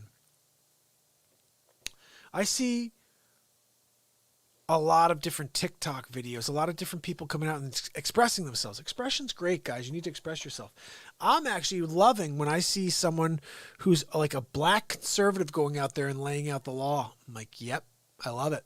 Because bottom line is to see somebody who understands what's trying to be done and they can see clearly through it. And they're like, do you guys not understand what they're trying to do to us? And we're saying the same thing. The whole world is saying it. Do you not see what the media is trying to do to us? They're trying to divide us. And if you have a mind and you have a heart and you understand that you have the ability to thrive in this world, and you had a president in office that was black for 8 years, so don't tell me that there's no opportunity, because the opportunity is there. Do you apply yourself? That's the question. And then outside of applying yourself, are you willing to apply yourself until things happen? This is the problem. Everyone thinks, this goes back to it, and this may be a race thing, maybe not. I don't think it is. I think this is just a thing. Everyone thinks, okay, well, I didn't get there because of my skin color. No, you didn't put your freaking head down and keep going. I've been here for 533 days in a row. Right now, I'm looking at a 7 over here. That means there's 7 people that are alive with us right now in the moment, okay? 533 days, 7 people.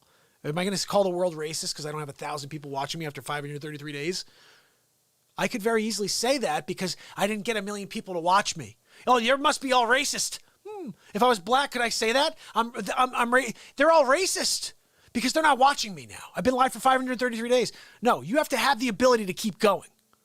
Do you believe in yourself? Do you believe what you're doing is right and noble and worthy of something more than yourself? If you have a bone in your body that wants to do something that's affecting a change in this world, go and do it. Go and do it. But do not think for a second you didn't get somewhere because of your skin color. Maybe there's occasions in this country where that's true. But everything in this life requires 2 things. The ability to want something and the ability to not stop until you get it. It has nothing to do with your skin color. We all have that same struggle. 533. 533. Yeah. Tato said this year, black vice president. Yeah, let's just grab a token vice president that happens to be black just because we need to grab the votes. It's despicable. And everybody falls in line. This is the same party that wanted to keep slavery. And you guys want to go and vote for him. Yeah, let's keep slavery. You guys, we got to keep him in. We got to get him back in office. You got to be freaking kidding me. Guys, I am a real estate agent, okay? From 2008 to 2016, that's when I was that's when I was a realtor, 2008, 2016. The worst. I had one good year, 2013. I had good years, but I hustled every freaking day. I had one great year in that whole time, okay?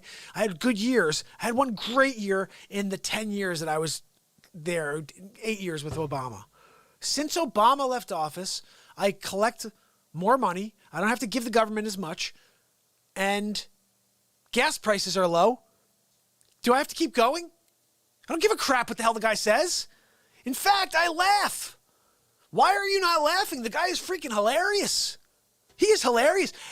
You're an idiot. You're fake news. Everything you say is crap. Like, when I hear him talk, I don't even have to do a Trump impression because I just play him. He's hilarious. He's funny. And I just think that people are just listening to the fake news. If you just watched, you may just actually say, yeah, he is funny. You know what? And if you watch Sleep Sofa Joe, seriously, guys, you want Sleep Sofa Joe in office? I'm Sleep Sofa Joe. Look, come on down to Sleep Sofa Joe's. And we got a deal on all of these discount mattresses. And come on down. That's Sleep Sofa Joe. Bob's Discount Furniture. It's Sleep Sofa's Joe Furniture. Come on down. Come on down and we're going to get you a great sofa. I'm going to sleep on it, though. Probably when you're looking at it, you may say, hey, I might want to buy this one. But then you're going to see a Sleep Sofa Joe Biden on there, sleeping his sleep sofa off. That's going to happen. Hey, come on down to Sleep Sofa Joe's. We're going to get you whatever you need. You need a mattress? I got one. Probably sleeping on it when you come in. Oh, come on down to Sleep Sofa's Discount Furniture. I ran for vice president of the Episcopal Church in my local town, and I didn't get it though. I didn't win. No. I think I also ran for president once. I don't know though. Forget. My wife Jill told me that. She also said that my Aunt Judy said that sometimes I had little boys and girls bouncing on my lap. I like it when they sit on my lap. Yeah, that's Sleep Sofa Joe for you. He's losing his mind to the point where he's talking about pedophilia. I'm a pedophiliac, are you? Yeah, you're a pedophiliac, Joe. Sleep Sofa Joe Biden, a pedophiliac. That's right. I can't stop. It's just like blood. Blood doesn't stop. It doesn't coagulate with hemophiliac, right? Pedophiliac. You can't stop. You can't stop. It just continues to. I'm Sleep Sofa Joe Biden. Look, I want your vote. I want your vote, and I hope that you'll give it to me. Because I think that I'd be really good at the Chamber of Commerce this year. Joe, you're running for president. I am. Yes, you are. I am. I love that. I am. No! Please don't! Sleep Sofa Joe, go home and take a nap, okay?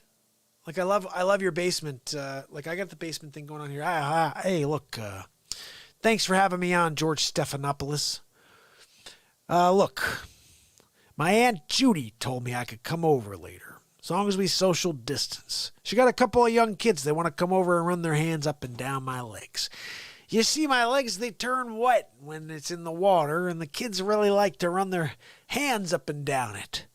It's kind of gross now that I say it, but they love it. Oh, I love that. Denise said we are in the United States, not the divided states. Do you know what that is right there? That's a Hammerlin Jameson line ripping the lid off the fake news right there. We are the United States of America, not the divided states of America. Look, we're not going back to 1860s where we're going to have a little civil war. I'm sure the Democrats would love that because Donald J. Trump's in office. But the bottom line is this, people. Again, if whoever gets in office on November 3rd, you are bound to hear nothing again about the Black Lives Matters movement until, let's just say, maybe January of 2024. And that's just not that's not speculation, people. This is based on statistical data that they found and delivered online. It's right there. It's in black and white online, people. You just got to look at it. It's not fake news either. This is Hammerlin Jameson rip the lid off stuff, okay? You got to go check it out. You got to check it out. And then make sure you see Peloisin, where Peloisin said that they only need to pander to the black communities until the election and then not after. They don't even have to care. They don't elevate black voices at all after the election cycle. They just forget about them until January of 2024. Well, they will all of a sudden pull the race card again. They'll find some sort of act somewhere in the United States of America and create a race war, guaranteed. This is Hammerlin Jameson ripping the lid off of what's actually happening in the real world every 2 and 4 years. My theory, this is the HammerTime theory. The HammerTime theory is that the only reason we have racism now is because the political classes continue to talk about racism. Because I don't think about it. I don't talk about it. And all of a sudden, everyone's talking about it and calling everybody racist. I see videos of people that are white that are like, I'm sorry. I'm sorry. I'm sorry. What are you apologizing for? Oh, you were born? Oh, I'm sorry. You were born, and you should apologize for that. That makes a lot of sense. You can't apologize for somebody else's actions, okay? Again, despicable actions, you could call them that, and you could love people. How about that? Okay, but when you start apologizing for people that aren't you, you sound like a moron. Okay, I'm just telling you, Hammerlin Jameson ripping the lid off of it, you sound like a freaking moron. Do you think anybody wants to see that? Do you think anybody wants you to be like, I'm sorry. I'm sorry for my entire race of people. What? Stupidest thing I've ever seen in my life. Apologize for your actions, okay? Apologize for your actions. Yeah, it's ridiculous what happened to George Floyd. Completely ridiculous. It's completely ridiculous that there is police brutality across this country continuously. But it's not black, white. It's police brutality, all colors, all creeds. Because I saw tons of video that nobody ever shows you online. Nobody ever shows you on the mainstream media because it doesn't fit the BLM Matter, the Black Lives Matters movement. It's all about continuing to burn the freaking country down. You know that, right? Let's just burn it down, guys. You know how many people I see online that are like, you know what? That's it. We should just divide the country. Let's just divide it. We gave it a good shot, everybody. Come on, are you kidding me? The one thing I could tell you is that no matter who's in office next year, that's your president. These idiots over the last 3 years, 4 years that have said, that's not my president. Yeah, it is. You're an idiot. Okay. And bottom line is Sleep Sofa Joe becomes president in January. Yeah, I'm taking a nap. Yeah, you are. That's my president taking a nap in the Oval Office. Honestly, you guys know, right? That if you want to talk racism, if you want to talk who's racist, this happened right after this. This whole race. Hammerlin Jamison live from the studio. We have an exclusive from Joe Biden. It's a Trump commercial. Now look, I know I've been saying things a little awry lately, but I have one statement for you today. I'm standing on my record. My record for being a racist, lying Biden. That's right. Now look, poor kids are just as smart as white kids. 4 different people are going to be smart. And look, if you got questions about whether you're going to vote me or Trump, then you ain't black. What did he just say? I could say whatever I want and people will let me get away with it. Sleepy, sneaky, sleazy Joe Biden. Lying with Biden. That's right. Look, final plea. I'm Jill's husband, smoking Joe Biden. I'm running for hall monitor. Give me a look over. You don't like what you see, then vote for the other Biden. I'm standing by my record, and I'm going to beat Joe Biden. I'm Donald J. Trump, and I approve this message. Tato, I'm not disagreeing with you that he's not like a good guy when it comes to women. He's been married 3 times. Like, I think it's amazing when people are like, oh my goodness, he cheated on somebody. I'm like, the guy's a scumbag. Yeah. Oh, are you kidding me? He's a billionaire playboy. That's a surprise? Oh my goodness, I'm shocked that he dated a lot and that he was a scumbag with girls. And then that's not surprising at all to me. That's what he was always like. You never saw videos of him? He's the one who created the Miss America pageant. Do you think he did that because he's just like, I got this great idea? I'm sure he thought I have a great idea, but he also likes women. He likes looking at and talking to, dating women, beautiful women. I date only beautiful women. Did you see Marla? Marla Maples, when I dated her especially, she looked great. Not so much these days. She's kind of started to flabby a little bit, you know. That's why I upgraded to Melania. Well, first I went to Ivana. Ivana was very nice, too. She had that thing, you know, that Eastern European thing. And Trumper really likes that. In fact, the only connection that Trump has to Russia is I banged a Russian lady for a while. But bottom line is now I upgraded to the Melania. The latest model is Melania. And the crazy thing is you guys don't even realize this. There's somebody else beyond Melania still. Okay, I'm 77. I'm 94 years old. I'm still going to marry from somebody else beyond Melania. How about that for you? I mean, here's the thing. This is Nostradamus coming out. Okay, a couple things I'm predicting. Okay, number 1, Donald Trump gets married at least one more time. Okay, number 2, Melania, she basically divorces Trump right after the election, right after the last. If it's this year that he's out or 4 more years, she's gone the moment that they're out of office. I think that she's an extremely classy woman. And I have a feeling that she is so embarrassed by the fact that he did cheat on her with that porn star. Maybe. I don't know.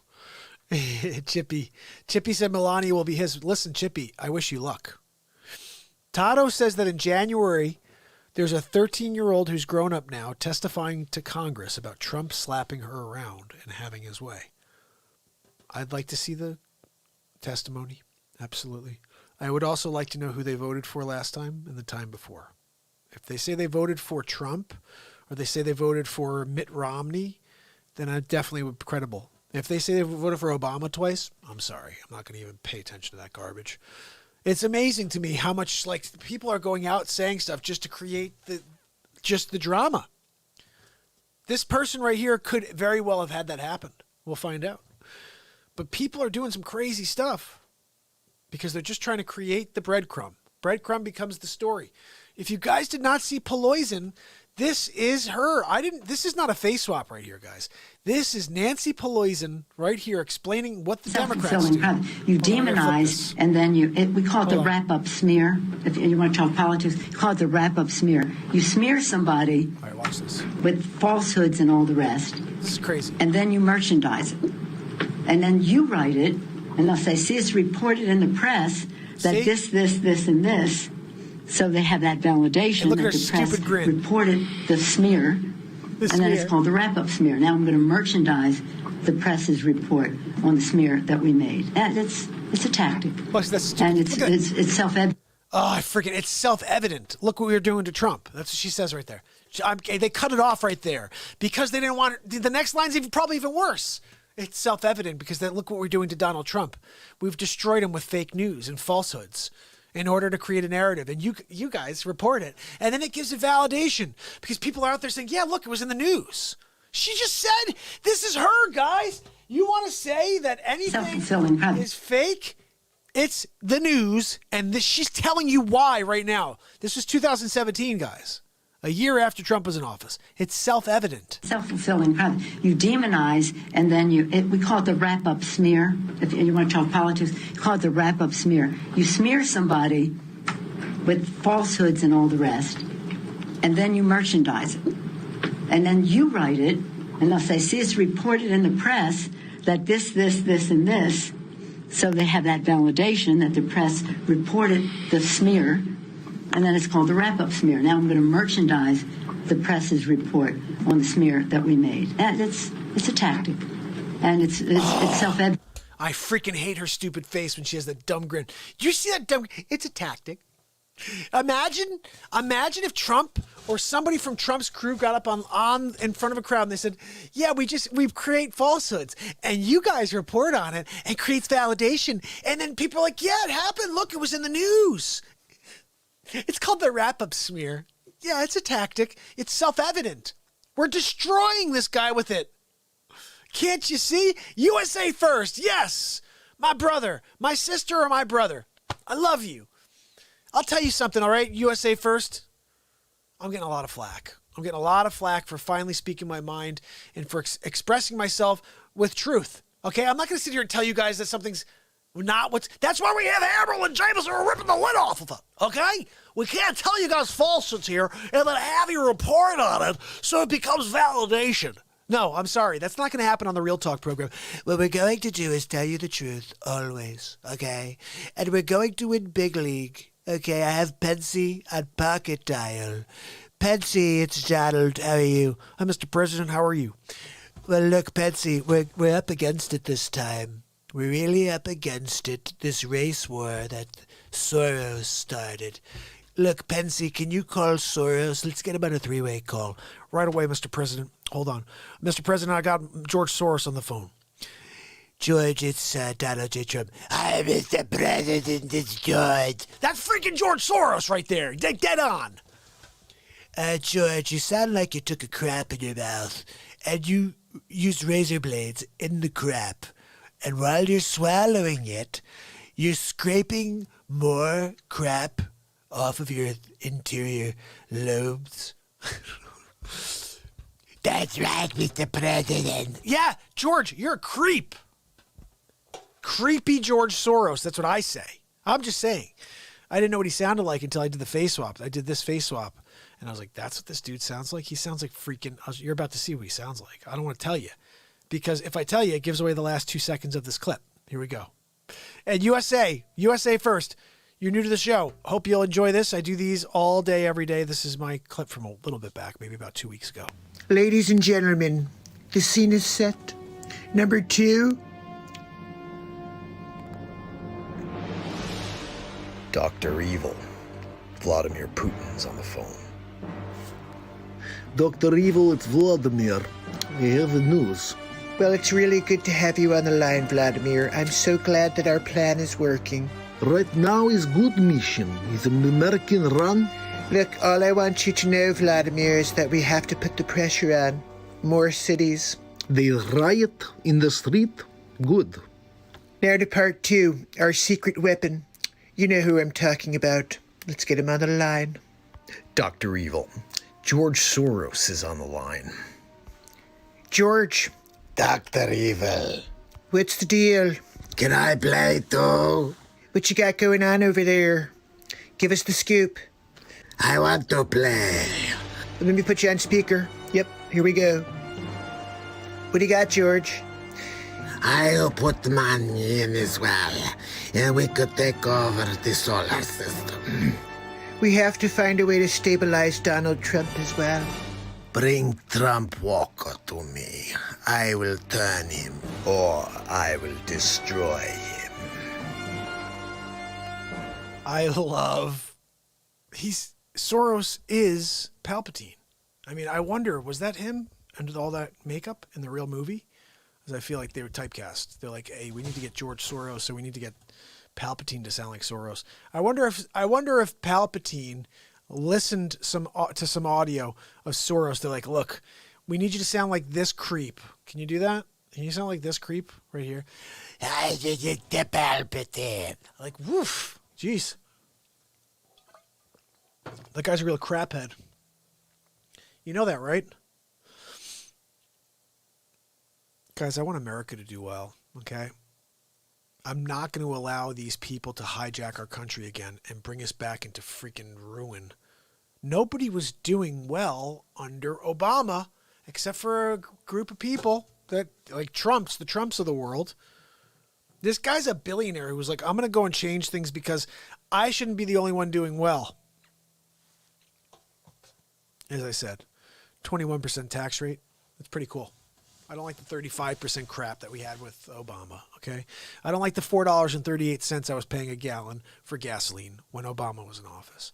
And I don't like the video I saw of him saying, oh, what's it going to do? You can't just lower the price of gas. You can't just you could lower jobs and a lot of unemployment rating. You can't just create jobs. What's he going to do? He can't do it. And then he did it all. There's an SNL bit I want to play here. You guys should watch it yourself. It's Donald Trump like 2 months before he gets in office. And it's like a joke because no one thinks he's going to win, right? And he goes on SNL when they still would let him.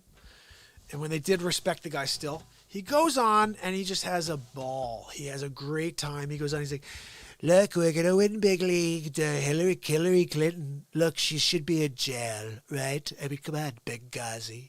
She sold all of our plutonium, uranium. She sold her vulva to Russia, okay? And bottom line is that we're going to blow her out of the water. And so he's like going after Hillary, you know, in this SNL. So they're like, oh, well, what are you going to do, Donald? How are you going to do anything to actually accomplish? And he goes, well, we're going to lower unemployment. We're going to have the lowest unemployment in history. He's saying all this stuff in 2015. We're going to get gas prices down. It'll be affordable to put gasoline into your RV again. That's right, Billy Bob. I know you're wondering, Billy Bob, when can I fill my RV again? I'm only putting $12 in and just getting 30 feet to the next gas station. Next time, when Trump is in office, you'll be able to put $12 in and be able to go 40 feet, maybe 50, okay? Every single thing he said, he did. I can't believe it. You guys should watch that bit. It's hilarious. hilarious. So funny. And then the best part about it, he goes, they're like, well, why does everybody hate you, Donald? He goes, look, I'm sorry. People just don't like winning. We're winning big league, and they just don't like it. I guess they want to lose. Oh, that's right. It's America. We used to like to win, but now we like to lose. We're like, look, let's just give away all of our profits. Let's give it to this guy in the inner city so he could go buy a cell phone and a 94-inch TV. Oh, do you have a job? No, I have a 94-inch TV. That's my job, is to watch Oprah every friggin' day. Look, sometimes I'm able to catch a little bit of something like, I don't know, Watch the World Turns. As the World Turns, I think it's called. And that's what we watch on our 94, okay? But work? Are you kidding me? I have Mark work, okay? And then we take all of his money, or actually, I'm sorry, Barack, the Democrats, they take everybody's money away, and then they just give it to me. I can't believe it. I show up to the mailbox. I just go out there, and there's money. It's like, look, this is for you. Some guy worked really hard, and you are sitting on your butt. Go buy another 94-inch TV. How do you inspire someone to want something? How do you inspire someone to get up and go if you continually just give and you continually try to push them down and say stuff like Black Lives Matter? Like, I still think that's dividing and making it seem like you guys are like inferior. Like, I don't even get it. You should be saying all lives matter. You should be looking at everybody and be like, all lives matter. What's with you guys? Don't you see? I'm black. All lives matter. No. I want to divide it even more and say, look, we're our own people now and everybody else isn't. And I want hatred. No, the freaking media does. And you guys are just swallowing up the soup. I tell you, it's not even good soup, guys. It's the worst soup. It's the type of soup that when you take a sip, you're like, ugh, I want to spit that soup back at the chef. And say, are you kidding me? You call it turtle soup? How dare you? You know, it's just not going to be... It's not going to be a good 6 months coming up, guys. We are roughly 5 months and like 17 days away from the election for the next president of the United States, or another 4 of Trump. This next 5 months, and say 17 days, is going to be a nightmare for each and every one of us. Prediction. Nostradamus, call me what you want. It's straight up truth. It's going to happen. There's something right beyond the race war. Can you believe that? That they have something else planned already? Like, guaranteed. There's something else right beyond the race war. The worst thing is that our voices aren't being heard. Because these people they're not allowing us to be heard. They're like, oh, well, this guy says the truth. Let's shut him down. Oh, she says the truth. Let's shut her down. You know, I'm going to get louder. I'm just going to climb up to the top of the highest mountain. I'm going to Everest. And I'm going to scream so the whole world can hear. Because I'm sick of it. I'm sick of what they're doing to us as human beings. They're taking away our happiness. They're destroying our days. And when you know what I know, which is you only get one. You only get one today. I only get one tomorrow. I'm going to have it ruined by fake news? No, I'm sorry. Look, I shut off fake news December 31st, 2018 because of this. I will not let them destroy my days. I know what they're trying to feed me. It's all crap. It's all BS. None of it is real. If you take any story, this is something I learned in Hoaxed, the movie Hoaxed. If you haven't seen it yet, you should check it out. This hasn't been going down the rabbit hole, guys. Seriously? Hoaxed. Bottom line is, whatever story the mainstream media is pitching you, you got to look for the real story that they don't want you to see. That's the one line from the movie that I'm like, what? That's verbatim. I'm pretty much sure. Whatever story the mainstream media is feeding you, you better look and find the story that they don't want you to see. And this is the same thing. You could take any scenario. And this is why I said the George Floyd thing, people are saying that may have been set up. It could have been. Who knows? But the bottom line is they could have found a George Floyd anywhere in the country. There's police brutality everywhere. It was only a matter of time before they found a white cop do something to a black individual. They were waiting for it. They pounced on it, and they created the race war that they wanted to create. If you guys saw the data I showed you about a month ago, there's a manifesto. Let's see if I can find it. I'm going to read this to you just so you guys remember what we talked about. It's about a month ago. This is a manifesto that was delivered. I may not have uploaded it to this. I'll just share what it is, okay? They created and finalized a manifesto from Antifa. I believe it's Antifa, but the name of the company was something different. It was a shell company that was owned by Soros. And they created like a way for people to communicate. They talked about this reference to a cell phone. The cell phone, I took the code. I was like, what is CX9624? What the hell is that? Drop that into Google. Oh, the CX9264 is the greatest burner cell phone on the planet. What? So I started reading this thing, and I keep changing out that CX934, whatever, with greatest burner cell phone on the planet. And I'm reading it. I was like, look, just make sure you create as much havoc as possible. Stay off your greatest cell phone burner on the planet as often as possible. If you really need your greatest burner cell phone on the planet, use it, but don't let people see that you're on it. Don't have more than 2, all this crazy stuff, guys. Finalized on April 3rd, I think. So let me get this straight.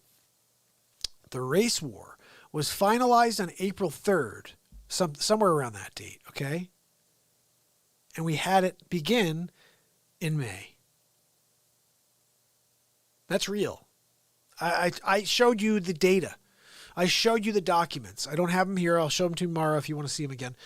But for that to be, that they created a race war in advance.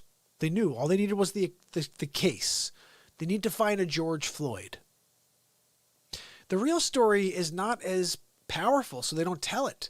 The real story is the cops 4 police officers pulled up on a 5-time criminal who was in jail just recently for 5 years for robbing a house. And at gunpoint, they kept gun or knife point, they kept a gun to this pregnant woman's belly and said, if you call the cops, if you rat on us, we will kill you and your baby, your unborn baby. So these 4 police officers pull up to this person who they probably got from their dispatcher is a dangerous person or could be dangerous. So the whole thing went down horribly. But it wasn't like this is like the pastor in town who they pulled up on and they took him out. It's not like that. They're making it seem like Martin Luther King reincarnate was taken. No, they have pictures of Martin Luther King, Malcolm X, and then right sandwiched in the middle, George Floyd. And guess what? They're looking up at George like, you did it. You did it. Like, wow. Wow. They did it. They really did. They really did. They were able to squeeze a picture of Malcolm X, Martin Luther King, 2 civil rights giants. And they threw a 5-time criminal in the middle. And they're looking up at him. You did it. You didn't get caught for that 6th time. They killed you. It's horrible. Horrible. It's just mental. The whole thing doesn't even make sense. But the narrative makes sense. Race war. I'm surprised that's not an actual YouTube channel or show. Race wars. Not like the InfoWars, but race wars. Mental. Totally mental. I'm going to get so much flack for saying that. We are one people. That's it. The same love you feel in your heart, same love I feel in mine. Politicians want to divide us because we are weak when we're divided. Yeah, Chippy says it doesn't seem like they want equality anymore. No. Chippy says that Trump slapped him too. He wants $1 million. You're awesome. Yeah, guys, bottom line, I feel like there's a lot of darkness, obviously, but why won't they just let the truth out, let people decide? That's the thing that bothers me most. They know that they have to lie to us, because if you guys actually heard the truth, you would absolutely leave the Democrats. You'd absolutely lose that. You wouldn't. The liberal and the Democrat ideology is shifted. It's a destruction of the Constitution of the United States of America. That's what the whole thing is based around. Oh, we don't like the way this thing was written. Let's rip it up. Can't you tell? Like everything. They want to amend it. They want to change it. They want to get rid of things. Like it's not perfect. Nothing's perfect, obviously. If you ever saw anything perfect, there's something wrong there because there's nothing perfect. Like, oh, that's perfect. Yeah, that was perfect. No, there's nothing perfect. So there's something hinky. That's an old word, right? Hinky? Something hinky there. I don't know. Guys, we just hit my lucky number, 213 right now. So let's see. I'm going to pop something on real quick. I'm going to go grab a little something. I need a little bit more to drink. And then I'll come back for a few more minutes here, okay? Maybe I'll play you one more song before I get it going.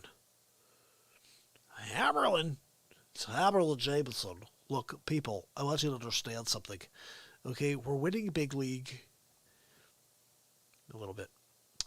All right, so let's do this. Let me put something on for you.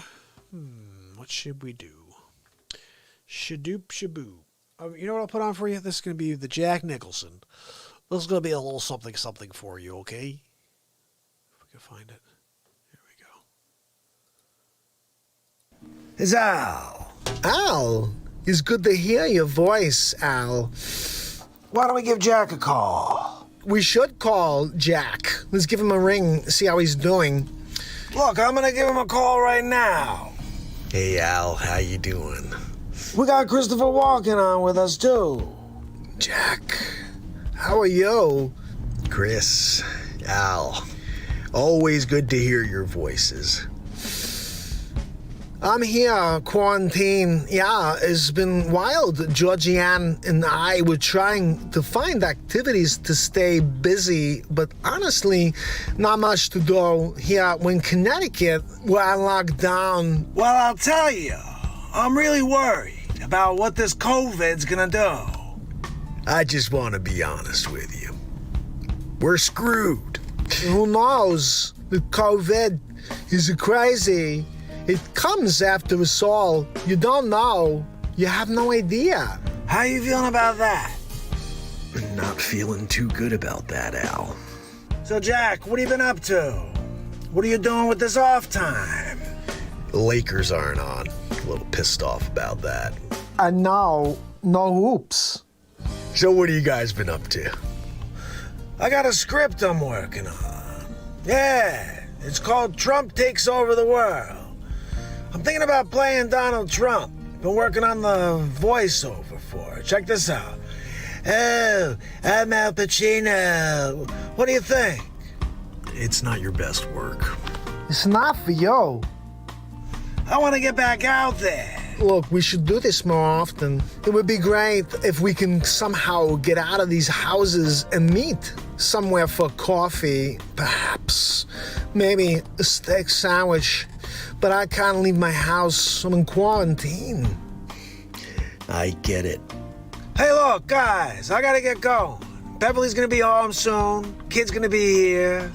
I hope you have a good quarantine. Look, next time you're gonna have a Zoom call, make sure you reach out to me. That's it. You guys want to have another Zoom call next week? I'll make sure to be available. Yeah, well, it's always good talking to you guys. I'll catch you later. I'll see you guys. Have a good day. Gotta go now. So long.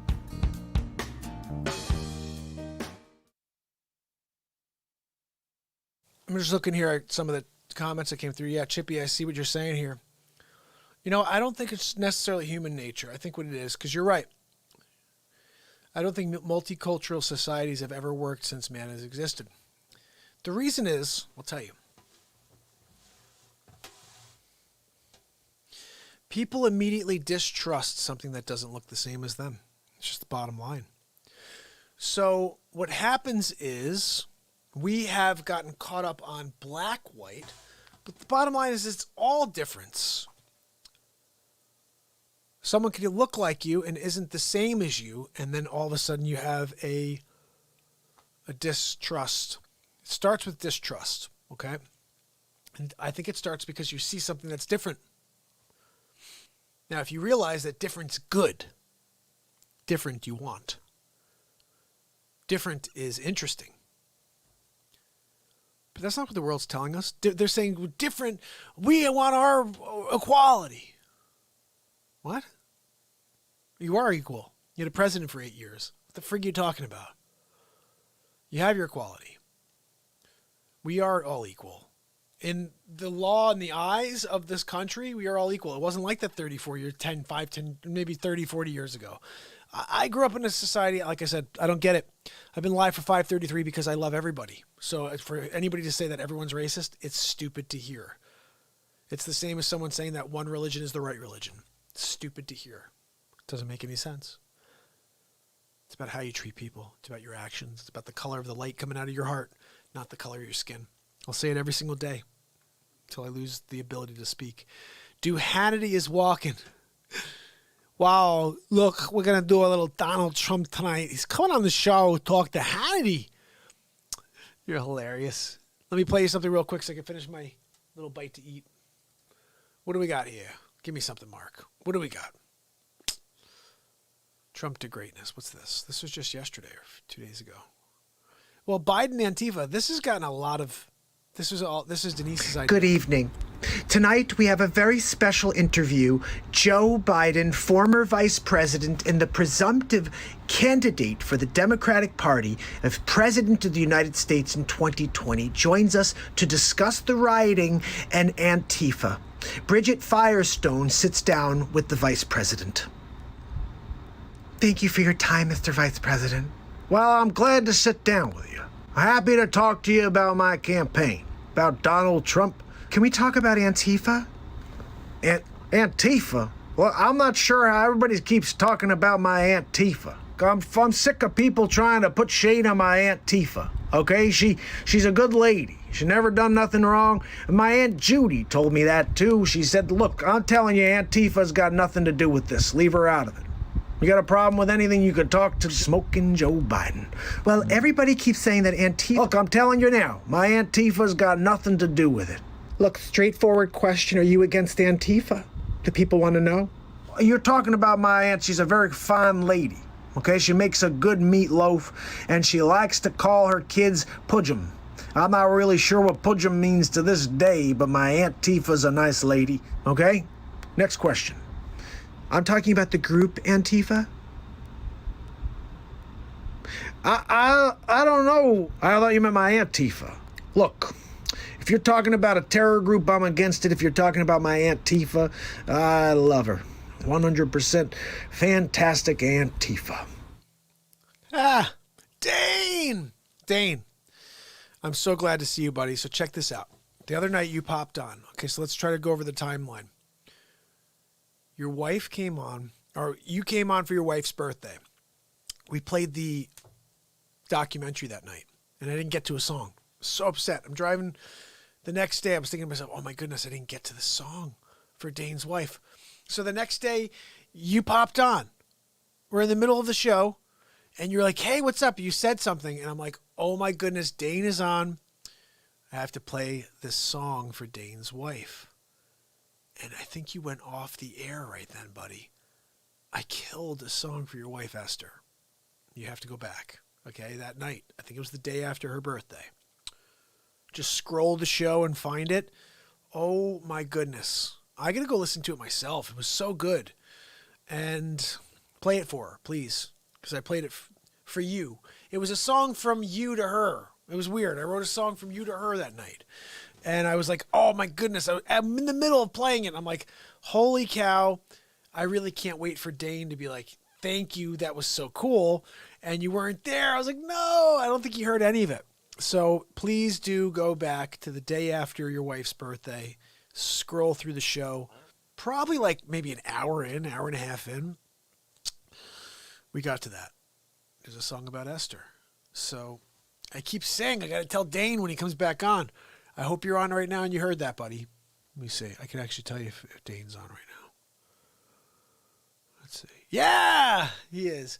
Yeah, brother. Yeah, I check it out after I get off. I'll be off in a few minutes. But go back and check out that episode. And it's right after you were on. Whatever time that was you came on that night, you may remember, day after your wife's birthday. Just try to scroll through. I'll probably say about maybe 45 minutes into an hour and a half, somewhere in that range. And we just, I created a song. I forget, it was something about Esther. So Happy Birthday, Esther, or something like that. But it was really good. And I'd love for you to check it out and tell me what you think. You've been on a family trip? So excited, buddy. Yeah, I hope she likes it. It was in the moment, just like everything good on this show. And it was good. Oh my goodness, there was some really good stuff there. I'm just trying to play it back in my head right now.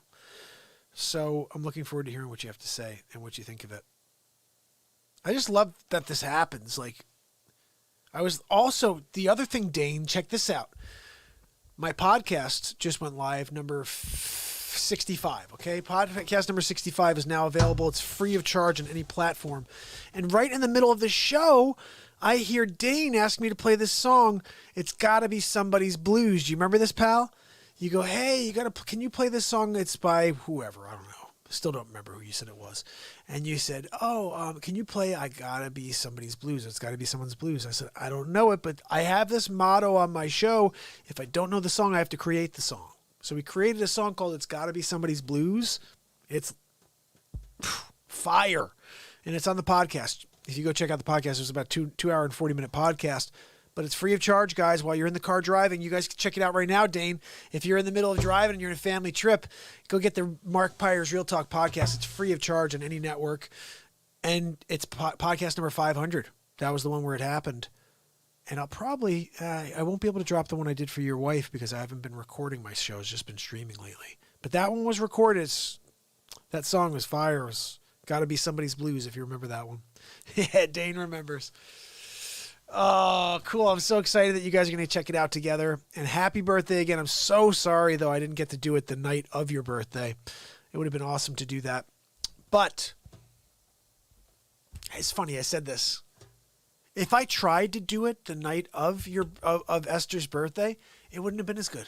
It would have been okay. And maybe I would have found something cool within. But the fact that I did it that night, you got to hear what I came up with. I never would have come up with what I came up with if we did it on Esther's birthday. So you'll hear. It was really cool. So let me do something because I got a little bit of cereal here still waiting to be eaten. Let me play one more little face swap while I finish up this cereal. So we can play. I'm going to stay on with you guys for a little bit longer, okay? I see people coming back over to YouTube. And when that happens, we got to keep going. This is what Trump had to say about... let's forget about Trump for a minute. Let me play you something else. Let me play you something else. I gotta have something here. Did you guys see... There's a time Owen Wilson took over my studio. Did you see this? This was crazy.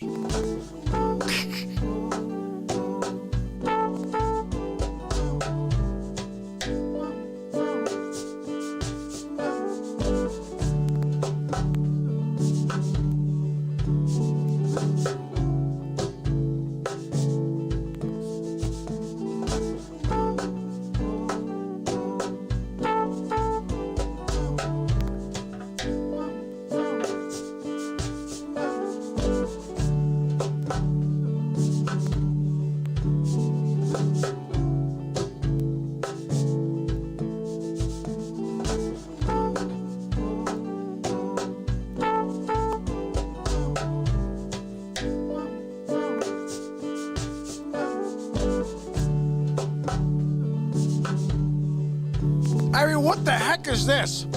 Are you kidding me? It's like friggin' Owen Wilson or Secretary Cleary's John Ryan. Oh, look, check out my hands. Oh, we'll go get some eggs. Or maybe I can get some bacon in there, too. Oh, Secretary Cleary, it's John Ryan. Look, Baba Ganoush. I don't know what the hell that is. I mean, seriously, Owen Wilson takes over my studio. What am I supposed to do with that? I gotta get Hammerlin Jameson in here to rip the lid off of it. That's what we gotta do. Ripping the lid off of it. Hammerlin Jameson. Look, we're ripping the lid off of fake news here on the Real Talk program. 24/7, 366. That's right, even on a leap year. We're gonna do it.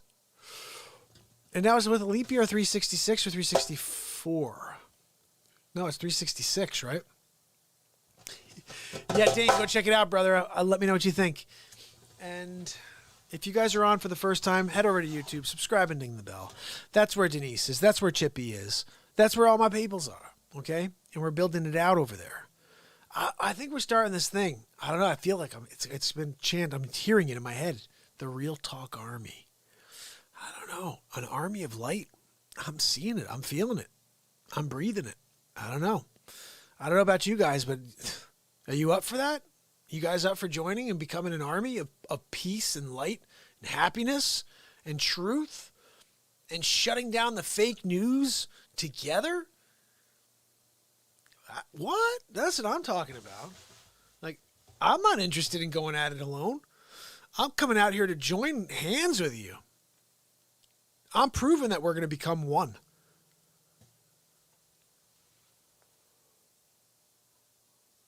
I won't stop until we get there. And like globally, I'm not talking about just a few of us. I mean like globally. We got to break through just the charade. Someone's got to be able to get through. Someone's got to be able to connect everybody. So I felt like from the beginning, if I could just stay centered and stay neutral, I could be able to get everybody together. Say, look, well, he doesn't have... I'm at a point where I just can't stand seeing people get picked on. And that is what is happening for the last 4 years. It's just you have a guy who fights back. You know that, right? Trump reminds me of the kid in school he would try to make fun of, and he would punch you in the mouth, and then you never said a word to him again. Like, that's what he reminds me of, you know? I was the kid who got picked on all year, 7th grade. I never had the ability to fight back, to punch someone in the face. I never wanted to fight, never wanted to hurt anybody, didn't want to get hit, didn't want to get hurt, didn't want to hurt anybody. Trump clearly is up for punching someone right back in the mouth, okay? And the bottom line is when you do that, people back off. But the media, the press isn't backing off because it is an engineered workhorse. Like, this is the most ridiculous shell game I've ever seen in my life. You're talking about some of the greatest magicians on the planet running the media right now. And they got you all looking in one direction. You guys ever heard of misdirection? These guys are the kings of misdirection. Oh, let's look in this direction. You missed it. You missed everything. Like I said, whatever they have you looking at, there's a story they do not want you to see. You got to figure out what the hell it is. Like, nobody reads the newspaper anymore, but if there's that story in the first 7 pages of the New York Post, you keep going. Look on page 64. Okay? Tell me what's on page 64. Oh my goodness. Denise said she's got a little bit of sunshine to share. She's now listening to the music of 5 brand new baby kittens. That's awesome. Quail, quail, quail. I love kitty cats. I would love to get a kitty cat. It's not going to happen, though. I feel like, what's the age that you let kids have an animal, have a pet, like a real pet, like a dog? Isn't it like when they're like 9 or 10, right? Like, I got a 4.5-year-old that's going to be 5. Oh, she's almost 5. But still, that's too young. She's going to pull ears, get her face bit. You know what I'm saying? Like, kids don't know. I had a lot of friends that had that thing here. I'd be like, what happened? Like, oh, my dog bit my face. I'm like, what? Like, yeah, I went to play with his ears. He didn't like that. No, he didn't like that too good. So he took a chunk out of my mouth. And then they had to take a little bit of skin from my butt. And like, what? Ew, I'm not kissing you. But that was with a lot of friends. I noticed there's a lot of girls that I was friends with, or girls, guys. But I remember this one girl specifically who had that. And she said like you had to take some skin, graft some skin from a hand to put on there and create a little bit of a, let's call it a symphony of skin, where the things were coming together. You put the lotion on. You put the lotion on the skin. I got to watch that movie. I forget how that sounds. Anyway, guys, We've been on for 2 hours and 32 minutes, going on 2:33 in a minute. And you know I'll stay on with you forever, but I do have to complete one more task. Tomorrow I'm dropping off the remainder of the BeatSeats. Another 9 BeatSeats tomorrow. No, I'm sorry, 7. But the good thing is I was looking at it. Like, it's 4 to one place and then 3 to the another. So I'm like, that's good. I'll have it done in like a half hour. You know what I mean? Like today I had to go to 9 different schools. Like I was all over. I'm like, hey, I got a BeatSeat for you. They're like, what's the BeatSeat? I'm like, it's the drum you play with your hands and feet. Look, I'm Hammerlin Jameson. We're ripping the lid off of one. It's the first drum for guitar players. And it's the first drum you could sit completely upright like so. And you could get a drum kit for your body.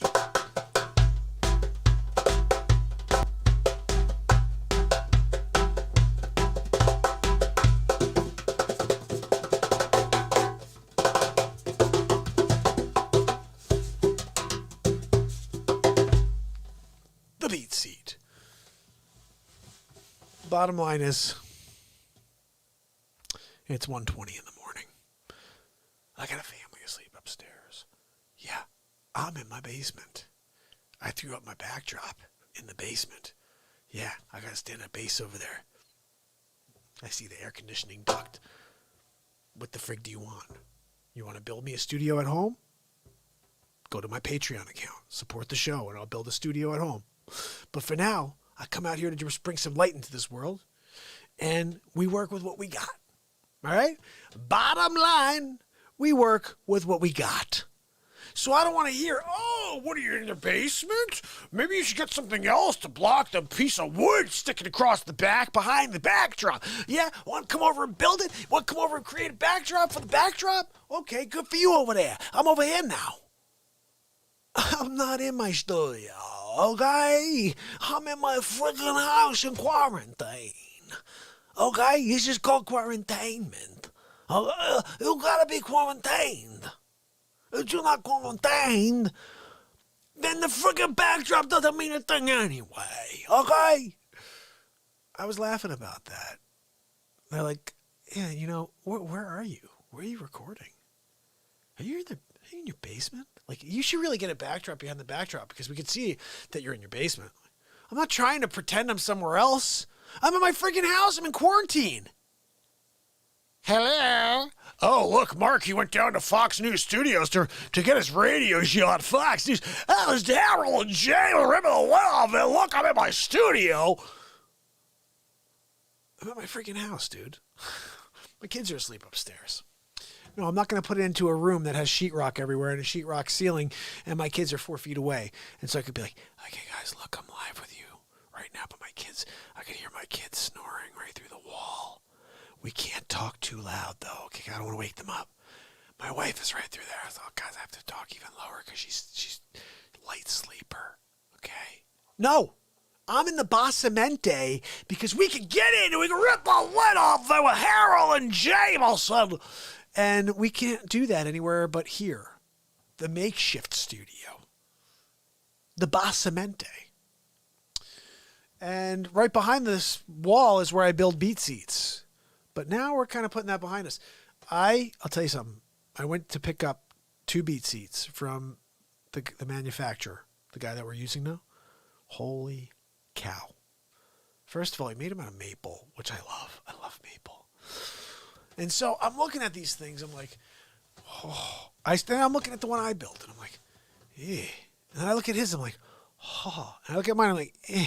I'm like, I can't believe how bad I am at building BeatSeats. And I'm just kidding. No, this guy's just really, really good. And it just looks like it came from a factory, which is cool because the finish is always, to me, the most difficult thing.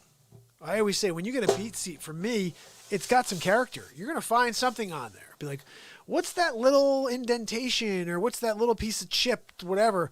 And then there's like a filler or whatever. I'm like, yeah, that's your BeatSeat, dude. Like your BeatSeat, unique. Yeah, what is going on with Dag? Dag's been sending me messages, but then he's not on with us. Let me see what's going on. Does he even know? Let's see. Dagger.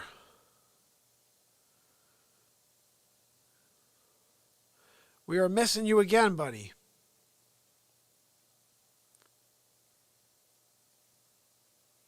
He's not on though. He's not online right now. You know, he said that he was having some back problems a couple days ago, and he said he's starting to feel better, but he hasn't been on 3-4 days, so I hope he's all right. We're like in communication during the day, and even at about like 9 o'clock, he sent me a couple of pieces of content to bring onto the show, and I'm like, oh good, maybe he'll be on tonight because it's about 9:15, but maybe he fell asleep again early. But we always miss the Dagger. Dag is awesome. Dag's been getting interviews for me.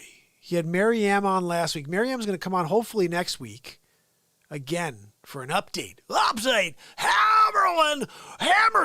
ripping the lid off it with Mariam at 8. We're going to get into it, people. She's got the full scoop on a guy named George Floyd. Some people say is Sugar Floyd.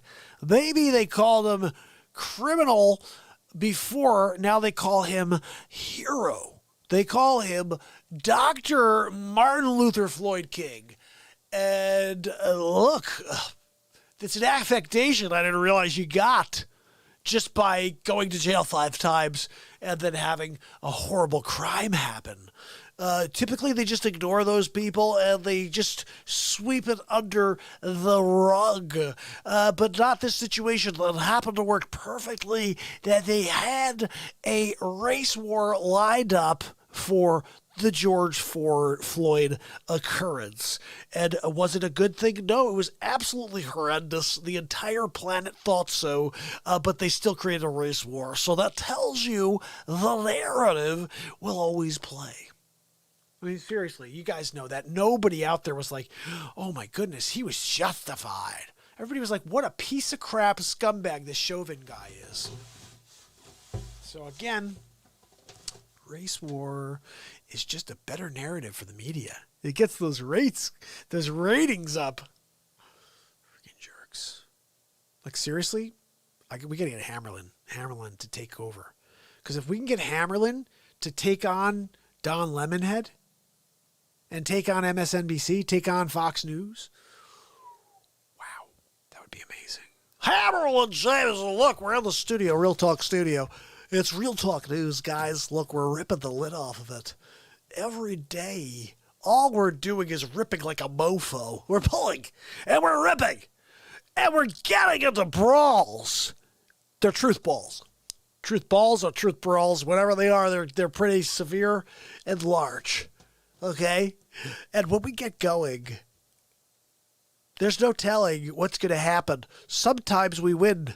Sometimes we get kicked in the face. But we're going to give it the face. I don't know, guys. I'm getting tired now. I'm being random. I'm being freaking random at 2 hours and 40 minutes, okay? It's crazy that every night we do like 97 hours. Chippy says every time I open a lid now, I can't help but think of ripping the lid off of it. I'm so excited that we made that came up in the show 2 days ago. 3 days ago. Like if you go watch 3 days ago, like from beginning to end, somewhere in there, I'm like, we're tearing the roof off. I'm like, oh, we're ripping the lid off. And then all of a sudden it's like, okay, we got a catchphrase for Hammerlin. And like, so today we got him totally. Today is the ultimate Hammerlin. This is the ultimate Hammerlin introduction right here. Check it out. I just love it. I think this is a pretty funny bit for today. And now this leaves me the opportunity to get all these folios on. Stallone, Arnold,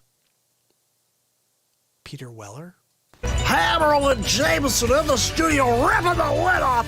Donald J. Trump putting together an elite task force of special operatives. Thank you. Thank you. Please take a seat. Thank you so much. I'm here to talk about police reform. Of course, it's the hot topic subject out there, besides the race war, of course. But I thought what we should do is reform the police departments. And we're hiring some heavy hitters to help us on the streets. A couple that you may not know about. You've heard of Cobra, no doubt. Sylvester Stallone. He'll be coming out of retirement to play Cobra in the United States Police Force. We need to have all kinds of superheroes that are great police, like Dean Cain. Thinking about calling Dean Cain. He played Superman once as well. And also Steven Seagal will be coming out of retirement, taking his ponytail out and pushing people and flipping them over with his Steven Seagalness. And look, I'm thinking about also calling in Chuck Norris because, as you know, he was Walker, Texas Ranger. If we could use Walker, Texas Ranger to maybe help us save the police departments. So we're thinking big league. We'll bring in some serious cops. Even maybe, I know we had a problem, but I'm thinking about calling up Arnold Schwarzenegger, kindergarten cop. That's right. He is a very, very gentle police officer. Also, we're hiring Peter Weller. That's right, RoboCop. We figure maybe we could get RoboCop out there to start fielding some criminal activity. He doesn't see color. RoboCop does not see color. He sees crime. So I'm thinking about bringing RoboCop on and making lots of RoboCops. Look, it's 2020. Why don't we have RoboCop 2020? Peter Weller edition. I already called him. I already called Peter Weller. You called Weller? Yeah, that's right. RoboCop. I wanted to see if he has an interest in being a RoboCop spokesperson. Somebody who can stand up in front of the crowd and give him a good old show. That's right. No racism here. It's RoboCop. He sees crime. I'm RoboCop. I see crime. That's the bit from today. I just love it. I love it. I can't wait to drop that tomorrow. Harold and James are ripping the lid off of it. He's ripping it off and he's throwing it down someone's throat. That's right. It's hammer time. When hammer time starts, you better not be near the hammer. That's right. Because we've been known to smash a couple of skulls. Hammerl and Jameson ripping the lid off of all fake news. I saw something the other day, and before the reporter could finish his statement, I just said, rip the lid off of it! And the whole crowd turned to Hammerland. And they're like, Hammer, what do you got, Hammer? I said, I got the hammer time for you. And I took it out. I took out the information. And they said, hip hip hooray, hammer time is the greatest. I don't know, guys. I'm really tired right now. It's 2 hours and something. 2 hours and 45 minutes. And I still have to do some work. It's 1:30 in the morning. Okay, let's wrap this, okay? Tomorrow, I'll be back for day 534 in a row. I can't believe how quickly we get. Like, we're getting close to 550. We're going to be at 600 before you know it. We're going to be at 1,000 before you know it. And I feel like the show's just getting better and better because of Hammerlin, mainly. I really like Hammer Time. I don't know, guys. I'm just driving around now. I'm just like, I loved showing that to my son the other day. He's 11. Yeah, I was like, hey, son, check this out. He's like, oh, Daddy, how does Real Talk? I'm like, good, check this out. Come here. And it's like 20 minutes before he goes to bed. I'm like, check this out. And he was like, what is this? Oh my goodness. You know what's also cool too is I'm loving the communication, getting back and forth with you guys. The show is becoming a collective, and that's what it should be. To me, the best way for us to build light is to collect light. So we could all freely share from the energy source. And Real Talk to me has always been the catalyst to change, right? So as long as we come out here and we don't have the plan. If I come out here with a plan, we are screwed, guys.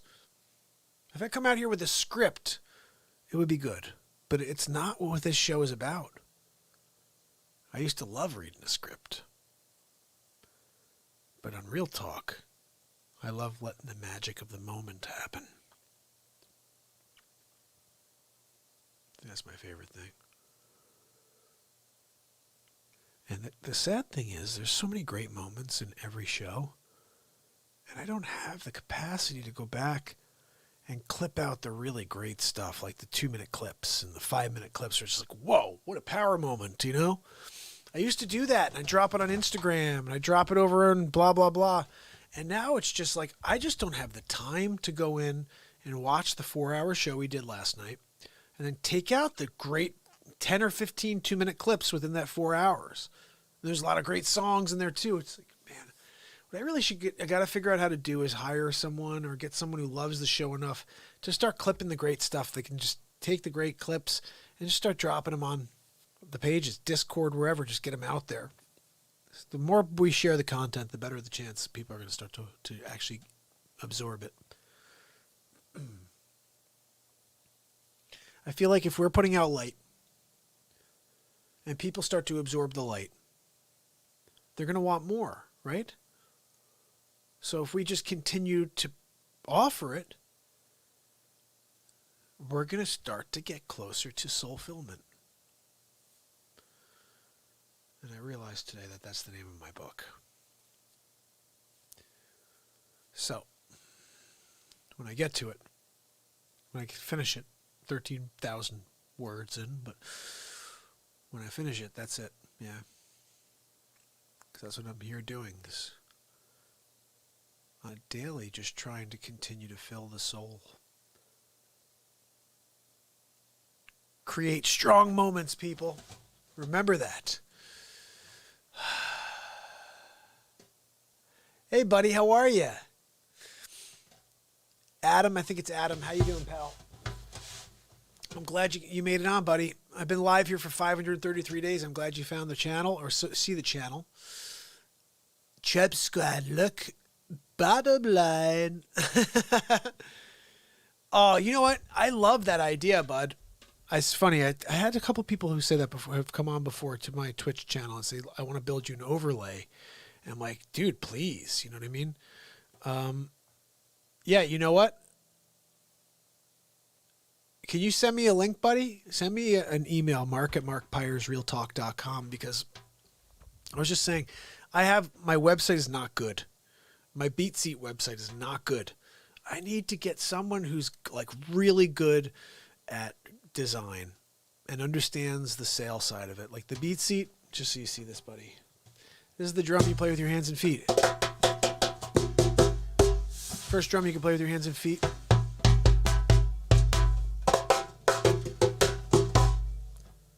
See that? So basically, Hammer and Jameson in the studio. I'll try to make this brief, because I want to get home. Donald. So bottom line is, we're ripping the lid off the fake news. That's what we're doing, Adam. We're ripping the lid off of it. And if you have any impressions you want to hear, if you want to hear Owen Wilson, whatever you want to hear, I'm going to do it for you. Look, I was in Wedding Crashers with Christopher Walken. That's right, with Christopher Walken. Look, you come on the film. We're having a good time, but backstage, I had a hard time with Owen Wilson. He talked to me down. He talked down to me one time. He said, Chris, you go get me a water. So you get your own water. He looked at me 3 times in a row. He goes, how dare you? I hit him in the elbow with my fist. Oh my goodness, a spazzed out Sean Hannity. That would be good. You know what I have to do? I think I have to watch Sean Hannity because I think all these guys just have a lot of passion, right? There's a lot of passion coming out of them. That's why I want to go up against the fake news, guys. I want to go up against the fake news and see if we can destroy the negativity with a dose of extreme positivity, like high volume positivity.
left in me, guys. But you know, I'll try one more thing. It's 2:54 into the show. 2 hours, 54 minutes into the show, the program. Guys.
You guys mind if I play something mellow on the way out? Oh, no way. That's awesome. Dane went back to listen to the song. I'm so glad you listened to it, buddy. Awesome. All right, now I got to play you guys something else, okay? It's going to be an instrumental, though, because I want to wake up the family. How about something just pretty? Let's find something pretty to play. Some real-time stuff.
darkness. Don't let the darkness take hold.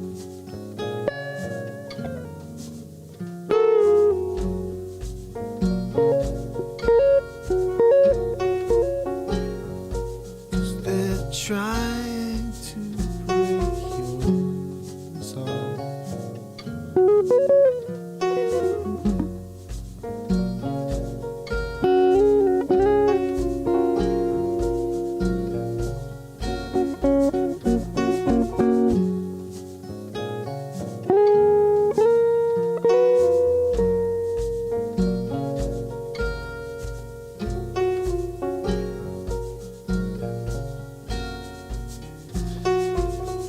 Fall asleep to this. My brother. Gotta hit the sack, man. Driving back home tomorrow. 900 miles. Wow, Dean, where'd you go? No Kool-Aid for Denise. Falls asleep backwards. Chippy chappy. I love it, buddy. Q-dubs. I love it. 1:52 in the AM. 3 hours and 7 minutes in. Time for us to start breaking this down. Just remember, there's a lot of darkness in this world, but you could be the light.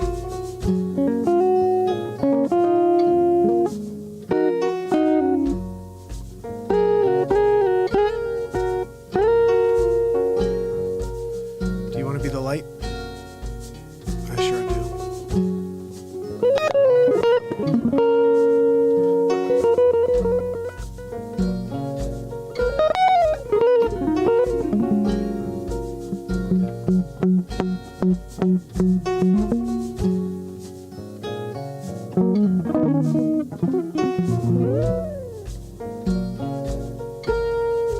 You could be the light. You could be the light.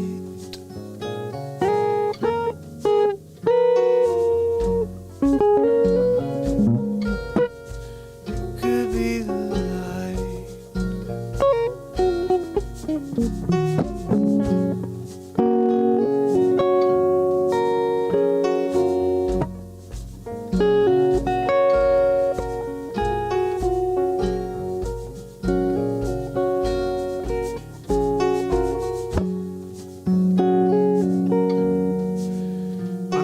Make sure you download the podcast for tomorrow, pal. While you're driving, you can listen to Day 500 as well and hear that song we created for You Gotta Have Somebody's Blues or whatever it was called.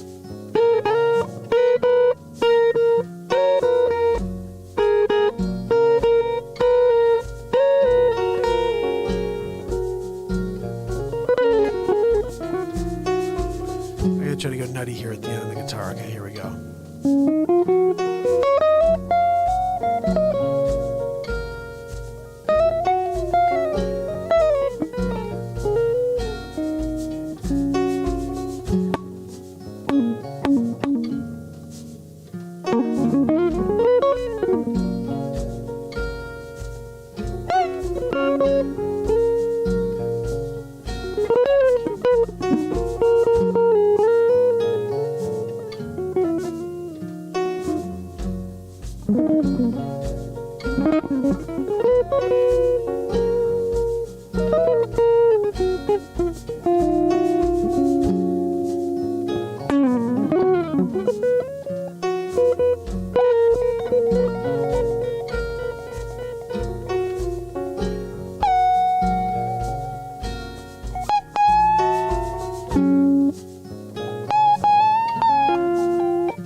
What do you guys think? Should I get a little more BeatSeat in there?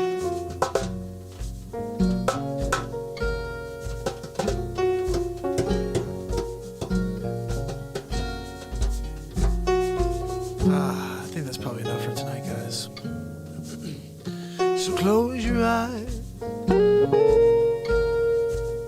Close your eyes and go to sleep. Dream about some good days.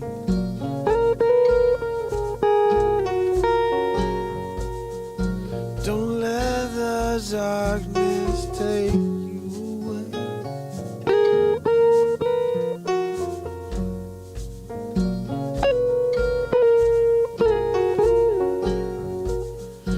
Don't let the darkness, don't let the darkness inside.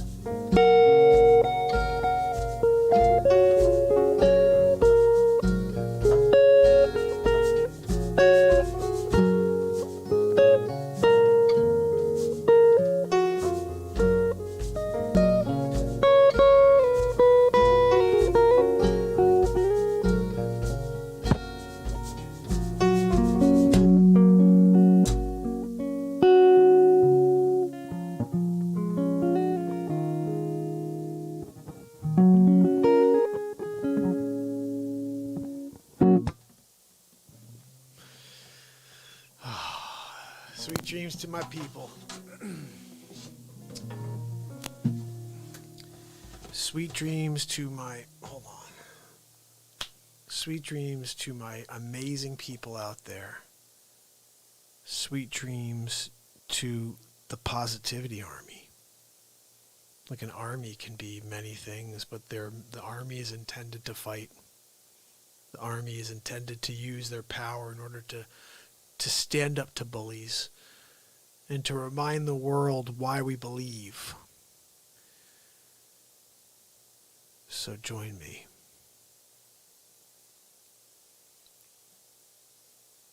Let's show them why we believe.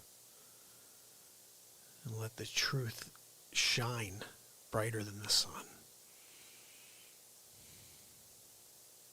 That's what we're all meant to do. Let your truth shine like the sun. You guys are awesome. I love you. And I will see you tomorrow on day 534 in a row of Real Talk. Have a great night. Sweet dreams. It's Mark Pyers. And it's Real Talk. See you tomorrow. Have a great night.